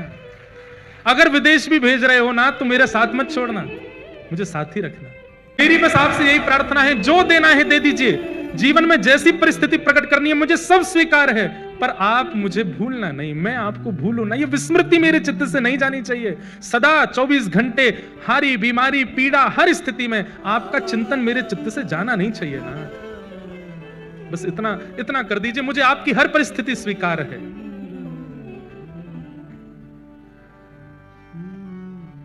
कह रही कि मुझे कष्ट दो, दुख दो, दारिद्र दो, पर क्योंकि कष्ट दुख दारिद्र जब थे तब आप बहुत पास थे नाथ। और बंधुओं ये स्वाभाविक बात है कि अब आप जब अपने पीड़ा में रहते हैं ना, आप ठाकुर जी की सेवा में कुछ ज्यादा निपुण हो जाते हैं। कभी अनुभव करके देखिएगा, विपरीत परिस्थिति आ जाती है, सोच लिया कि सुबह 7 बजे मंदिर जाना है, 6:30 बजे ही नहा धो के तैयार हो जाओगे, क्योंकि विपरीत परिस्थिति है। 7 बजे तो आप मंदिर पहुंच जाओगे, और वही अनुकूल परिस्थिति होती है, सब कुछ आपके अनुसार होता है। किसी ने कह दिया सुबह 7 बजे मंदिर आना है, तो आपको 7 बजे तो क्या थोड़ा और दर्शन नहीं हो सकते क्या? 9-10 बजे वाले, 12 बजे वाले दर्शन नहीं है क्या? 7 तो बहुत जल्दी है, हम सोए नहीं हैं। प्रतिकूल परिस्थिति में व्यक्ति अपने सुखों में कटौती करने लगता है ठाकुर जी की आराधना के लिए, और अनुकूल परिस्थिति में ठाकुर जी की आराधना में कटौती करता है अपने सुखों के लिए। भक्त वही जानिए जो अनुकूल प्रतिकूल हर परिस्थिति में अपने सब सुखों की कटौती करे, ठाकुर जी की प्रधानता रखे, वो भक्त है। हर परिस्थिति में ठाकुर जी उसके लिए प्रधान है। मेरे पुत्र राज्य गद्दी पर बैठ रहे हैं, इसका मुझे सुख नहीं है। आप जा रहे हो, इसका मुझे बहुत पीड़ा है। आप संग रहो तो ये राज्य गद्दी भी काम की है, नहीं तो ये किस काम की है? भैया, जीवन की हर परिस्थिति ठाकुर जी के युक्त है तो ही आपका जीवन सुखद आनंदमय हो सकता है। और ठाकुर जी से विमुक्त है, एक परिस्थिति भी ठाकुर जी से विमुक्त है, तो बस वही वस्तु आपको पीड़ा देने लगेगी, उसी वस्तु से आपके जीवन में कष्ट आ जाएगा। इसलिए अपने जीवन की हर परिस्थिति को ठाकुर जी के वाया लो, वाया ठाकुर जी ही होनी चाहिए, हर कुछ ठाकुर जी के द्वारा हो। विवाह ठाकुर जी के द्वारा हो, संतान ठाकुर जी की इच्छा से हो, अपने जीवन के नए पड़ाव ठाकुर जी के द्वारा हो। अभी हम लोग अभी भी ठाकुर जी के द्वारा करते हैं, पर उसमें पता क्या करते हैं, घर में पहले ठाकुर जी जाएंगे ताकि घर में विघ्न नहीं आवे। वहां पे भी एक स्वार्थ है कि पहला चरण ठाकुर जी का पढ़वा दो, ठाकुर जी पहुंच जाएंगे तो एनवायरमेंट घर का अच्छा हो जाएगा, ताकि पैसा वैसा कमाने में दिक्कत नहीं हो। वहां स्वार्थ है। अपने जीवन की हर परिस्थिति में अभी भी हम वाया ठाकुर जी ही आ रहे हैं, पर उसमें निर्विघ्नता की कामना है। वो कामना भी एक स्वार्थ है। बल्कि ऐसा होना चाहिए, नाथ आपके लिए यहां घर खरीदो है, आप ही तो सबसे पहले जाओगे, आप जाकर के विराजमान होगे, हम तो यहां के चाकर हैं, मालिक तो घर के आप हो। ऐसी भावना होनी चाहिए। गाड़ी खरीदी है, उसमें गणेश जी या ठाकुर जी विराजमान है, वो इसलिए विराजमान है कि एक्सीडेंट वगैरह नहीं हो, इसका ध्यान रखना। बेचारे सबसे ज्यादा धूप उन्हीं को लगती है, वो सामने डैशबोर्ड में बैठे रहते हैं। सब भावों में ठाकुर जी के वाया जाना है, पर उसमें कोई कामना नहीं है, बल्कि ठाकुर जी की प्रधानता हो, ठाकुर जी की योग्यता हो। कुंती ने भगवान की स्तुति गाई, भगवान स्तुति सुनकर के राजी हुए। जैसे ही आगे बढ़ने लगे तो भीष्म पितामह रुदन करने लगे और युधिष्ठिर रुदन करने लगे। तब भगवान पांडवों को लेकर के पितामह भीष्म के पास गए। भीष्म पितामह, बंधुओं, ये भीष्म पितामह की स्तुति है भागवत में। जो व्यक्ति भीष्म पितामह की स्तुति नित्य गावे, ये बात निश्चित है कि उसके प्राण निकलते समय, प्राण तो सबके निकलने हैं, अंतिम श्वास निकलेगी उससे एक क्षण पहले ठाकुर जी आ जाएंगे। ये भीष्म पितामह की स्तुति का फल है। पितामह भीष्म बाणों की सैया पर पड़े हैं, रोम रोम में बाण लगा है, और उस स्थिति में अपनी मृत्यु को सावधान करके खड़ा किया है, मेरे ऊपर मत आना। बंधुओं, मृत्यु अधीन हो जाती है वैष्णवों के। बस उस मृत्यु की इच्छा सजग कर ले। मैं हर कथा में लगभग कहता हूं कि हर वैष्णव को अपनी मृत्यु निश्चित कर लेनी चाहिए। कैसे निश्चित? प्राण सबके जाने हैं, ये हम सबको पता है, पर उसका निश्चितकरण कर लो कैसे जाने चाहिए। हम पंढरपुर में हूं, पांडुरंग भगवान का दर्शन कर रहे हूं, पांडुरंग भगवान का दर्शन करके और वहां पर राम कृष्ण हरि कीर्तन करें, उसके बाद चंद्रभागा जी में डुबकी लगावें, और जैसे ही चंद्रभागा जी के तट पर आकर के बैठे, वैष्णवों का दर्शन होता रहे, और उसी समय एक दिव्य तेज पुंज दिखाई दे और पांडुरंग भगवान को देखते देखते हमारे प्राण चले जाएं। ऐसी भावना। अब ये तो एक सामान्य मैंने बताई, पर आज ही करना है। आज 25 दिसंबर का होमवर्क है आपका। ये बात कथा के बाहर कह दूंगा तो अब सगुन मानी जाएगी, कथा में कहूंगा तो ये सबसे बड़ा सगुन माना जाएगा। आज रात में सोचिएगा क्या कि प्राण कैसे निकले मेरे। डरना नहीं, विचलित मत होना, बिल्कुल भयभीत नहीं, यहीं से निर्भीक हो जाओगे आप। एकांत में बैठ करके मन में विचार करना कि प्राण निकले उस समय स्थिति क्या हो। कुछ भी सोचना, यही सोच लेना हम कथा सुन रहे हो, कथा सुन करके और उसमें यह विचार जरूर कर लेना कि कहीं ऐसे मेरे प्राण ना निकले कि आसपास के लोग बेचारे घबरा जाएं। ऐसे विचार करना, कथा सुनूं, कथा सुन करके मन में भाव आ जाए, नेत्र सजल हो जाए, भावुक हो जाऊं, और भावुक होने के बाद बस और कुछ सुहाए ना, बस ठाकुर जी का चिंतन चल रहा हो। तभी मेरे पास कोई आके बोले वृंदावन जा रहे हैं भाई, चलोगे? तुरंत लेकर के वृंदावन चला जाए, वृंदावन की रज का स्पर्श हो, वृंदावन बिहारी लाल, राधा दामोदर, गोविंद देव सबका दर्शन हो, बरसाना में किशोरी जी की सुंदर प्रसादी प्राप्त हो, सब कुछ प्राप्त होने के बाद में वृंदावन के संत रसिक जनों का दर्शन हो, और वृंदावन की परिक्रमा करूं, गिरिराज जी की परिक्रमा करूं, और परिक्रमा करके जैसे ही परिक्रमा में विश्राम करूं, अंतिम दंडवत जैसे ही परिक्रमा की करूं, बस फिर उठूं ही ना, वहीं रह जाऊं। अपनी मृत्यु निश्चित कीजिए भीष्म पिता, और नित्य भजन करो फिर कि नाथ ऐसे ही प्राण जाने चाहिए। अब ये तो जितनी मेरी मति में आएगा मैंने उतना बता दिया, आप और सुंदर विचार कर लो। पर इसका मतलब ये नहीं कि ऐसा विचार करके मेरी प्रिय वस्तुएं खा लूं, प्रिय वस्त्र पहन लूं, प्रिय लोगों से बात कर लूं, प्रिय लोगों से मिल लूं, उसके बाद मेरे प्राण जाएं। ये सब संसारी विषय मत सोचिएगा, ठाकुर जी के संबंध की चर्चा। और एक बात और, कहीं आपने ये सोचा कि वृंदावन में मेरे प्राण निकलें, तो जब जब कोई कहे चलें वृंदावन तो डर मत जाना, कहीं अंतिम यात्रा तो नहीं होगी मेरी। अभी नहीं, थोड़े दिन बाद जाएंगे, रुक जाओ, अभी 2-4 काम और पड़े अभी।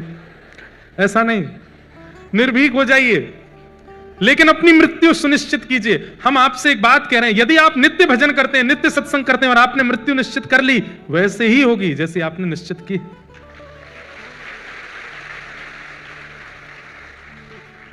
हमने अनेक महापुरुषों के विषय में सुना है, अपने घर के भी कुछ महापुरुषों के बारे को देखा है। हमारे पूज्य नाना जी, पंडित श्री कृष्णलाल शास्त्री जी, जिनकी कृपा से हम व्यासपीठ पर बैठे, ऐसे पूज्य पिताजी, नाना जी, गुरुदेव भगवान, एक नाना जी की कृपा, अपनी मृत्यु से पूर्व एक रात्रि पूर्व अपने घर के लोगों को बोल रहे थे कि जब मेरे प्राण चले जाएं तो 2-4 काम तुमको जरूर करने। बोले क्या? मैंने आज तक जिन शालिग्राम भगवान की सेवा की, उन शालिग्राम भगवान का तुम लोगों को तो सूतक लग जाएगा, मेरे प्राण जाएंगे, तो बाहर के पंडित जी के हाथ में शालिग्राम भगवान देके उनसे कहना वो अभिषेक करें मेरे मुख के ऊपर, ताकि शालिग्राम जी का जल मेरे कंठ में चला जाए। सुनो बात तो सुनो पूरी, कई लोग तो यूं ही बैठे रहते हैं, कुछ बोले तो हम बजावें। सुनो पहले। और वृंदावन की सुनिए, इससे प्रेरणा लीजिए। वृंदावन की रज, बरसाना की रज, नंदगांव की रज, गोवर्धन की रज, सब ब्रजमंडल की रज, यमुना जी की रज ले आना, और कुछ संतों के नाम बताए, उनकी रज मंगवा लेना, और जब मेरा शरीर छूट जाए, मेरे सर्वांगीण शरीर पर यमुना जल मिलाकर के उस रज का लेपन कर देना। तीसरा बताया, रोना नहीं, गोपी गीत का पाठ करना। मेरे स्वरूप के आसपास बैठ करके, मैंने ही किया था गोपी गीत का पाठ, तो मुझे बताया गया जब मैं पहुंचा नाना जी के विश्राम उस परिस्थिति में। हम देवते हैं, हमको तो उससे तक लगेगा नहीं। तो फिर मामा जी आदि ने कहा, नाना जी कह के गए थे गोपी गीत का पाठ, कल रात में ही बता के गए थे, तो लाला तू गोपी गीत, तो मैं उस समय जैसा गोपी गीत आज तक हुआ नहीं, कि एक गोपी के श्रृंगार में हमारे नाना जी सामने व्रजरज में सिर से नख तक लिपे हुए, और जैसे मानो एक गोपी व्याकुल होकर के, शिथिल होकर के गा रही है। और जब मैंने अंतिम श्लोक गाया गोपी गीत का, और गोपी गीत के अंतिम श्लोक के बाद जो आता है, तासाम आविर्भूत सौरी स्मयमाय मुखाम्बुज पीतांबरधर श्रग्वी साक्षान मनमथ मनमथ। ये श्लोक में ऐसा कहते हैं कि ठाकुर जी अंतर ध्यान हो गए थे, गोपियों ने गोपी गीत गाया, तो गोपी गीत पूर्ण होते ही पीतांबरी पहन के ठाकुर जी आए। इतने में ही कोई वैष्णव आए, हमारे यहाँ जब कोई प्राण चले जाते हैं तो लोग बाग उनको सॉल उड़ाते हैं, कपड़ा, एक वैष्णव आए, गिरिराज जी की पीतांबरी ला करके उसी समय पिता नाना जी को धारण कराई। सब कुछ ऐसा जैसा उन्होंने विचार किया था एक रात्रि पहले, चिंतन ये बताया उन्होंने एक रात्रि पहले होगा, पर चिंतन उनके वर्षों का होगा। और जब यात्रा निकले तो कीर्तन करते हुए सब जाएं। राम नाम सत्य तो बोलते ही हैं, पर उनका भाव था कि मधुर संकीर्तन हो, उत्ताल कीर्तन हो, सब नृत्य करते हुए लेकर के जाना, सब भावना थी उनकी। और उस दिन सब कुछ योग्य बनता चला गया। रज भी अब रात्रि में 11 बजे बोले हैं कि रज मंगाना, अगले दिन जगह जगह से लोग आ रहे हैं कि हमको तो पिताजी ने फोन करके 2 दिन पहले ही बोल दिया था कि वहां की रज की लाला मुझे इच्छा है रही है, अब मैं बूढ़ा हो गया, मुंह पे जाए ना जाए तो जा धाम में जाना होगा, बाकी रज रोज लगा ले करूंगा। तो इस भाव से रज लेकर के लोग उसी दिन पहुंचे जिस दिन उनके प्राण गए। तो इच्छा मृत्यु प्राप्त होती है वैष्णव को, बस वो चिंतन कर ले, अब करो, अब समय है। और इसमें डरने की कोई बात नहीं। आप वैष्णव हैं, आप तिलक लगाते हैं, आप सेवा करते हैं, आप नाम जप करते हैं, कथा सुनते हैं, इच्छा मृत्यु आपको रखनी चाहिए, मेरे प्राण ऐसे जाएं।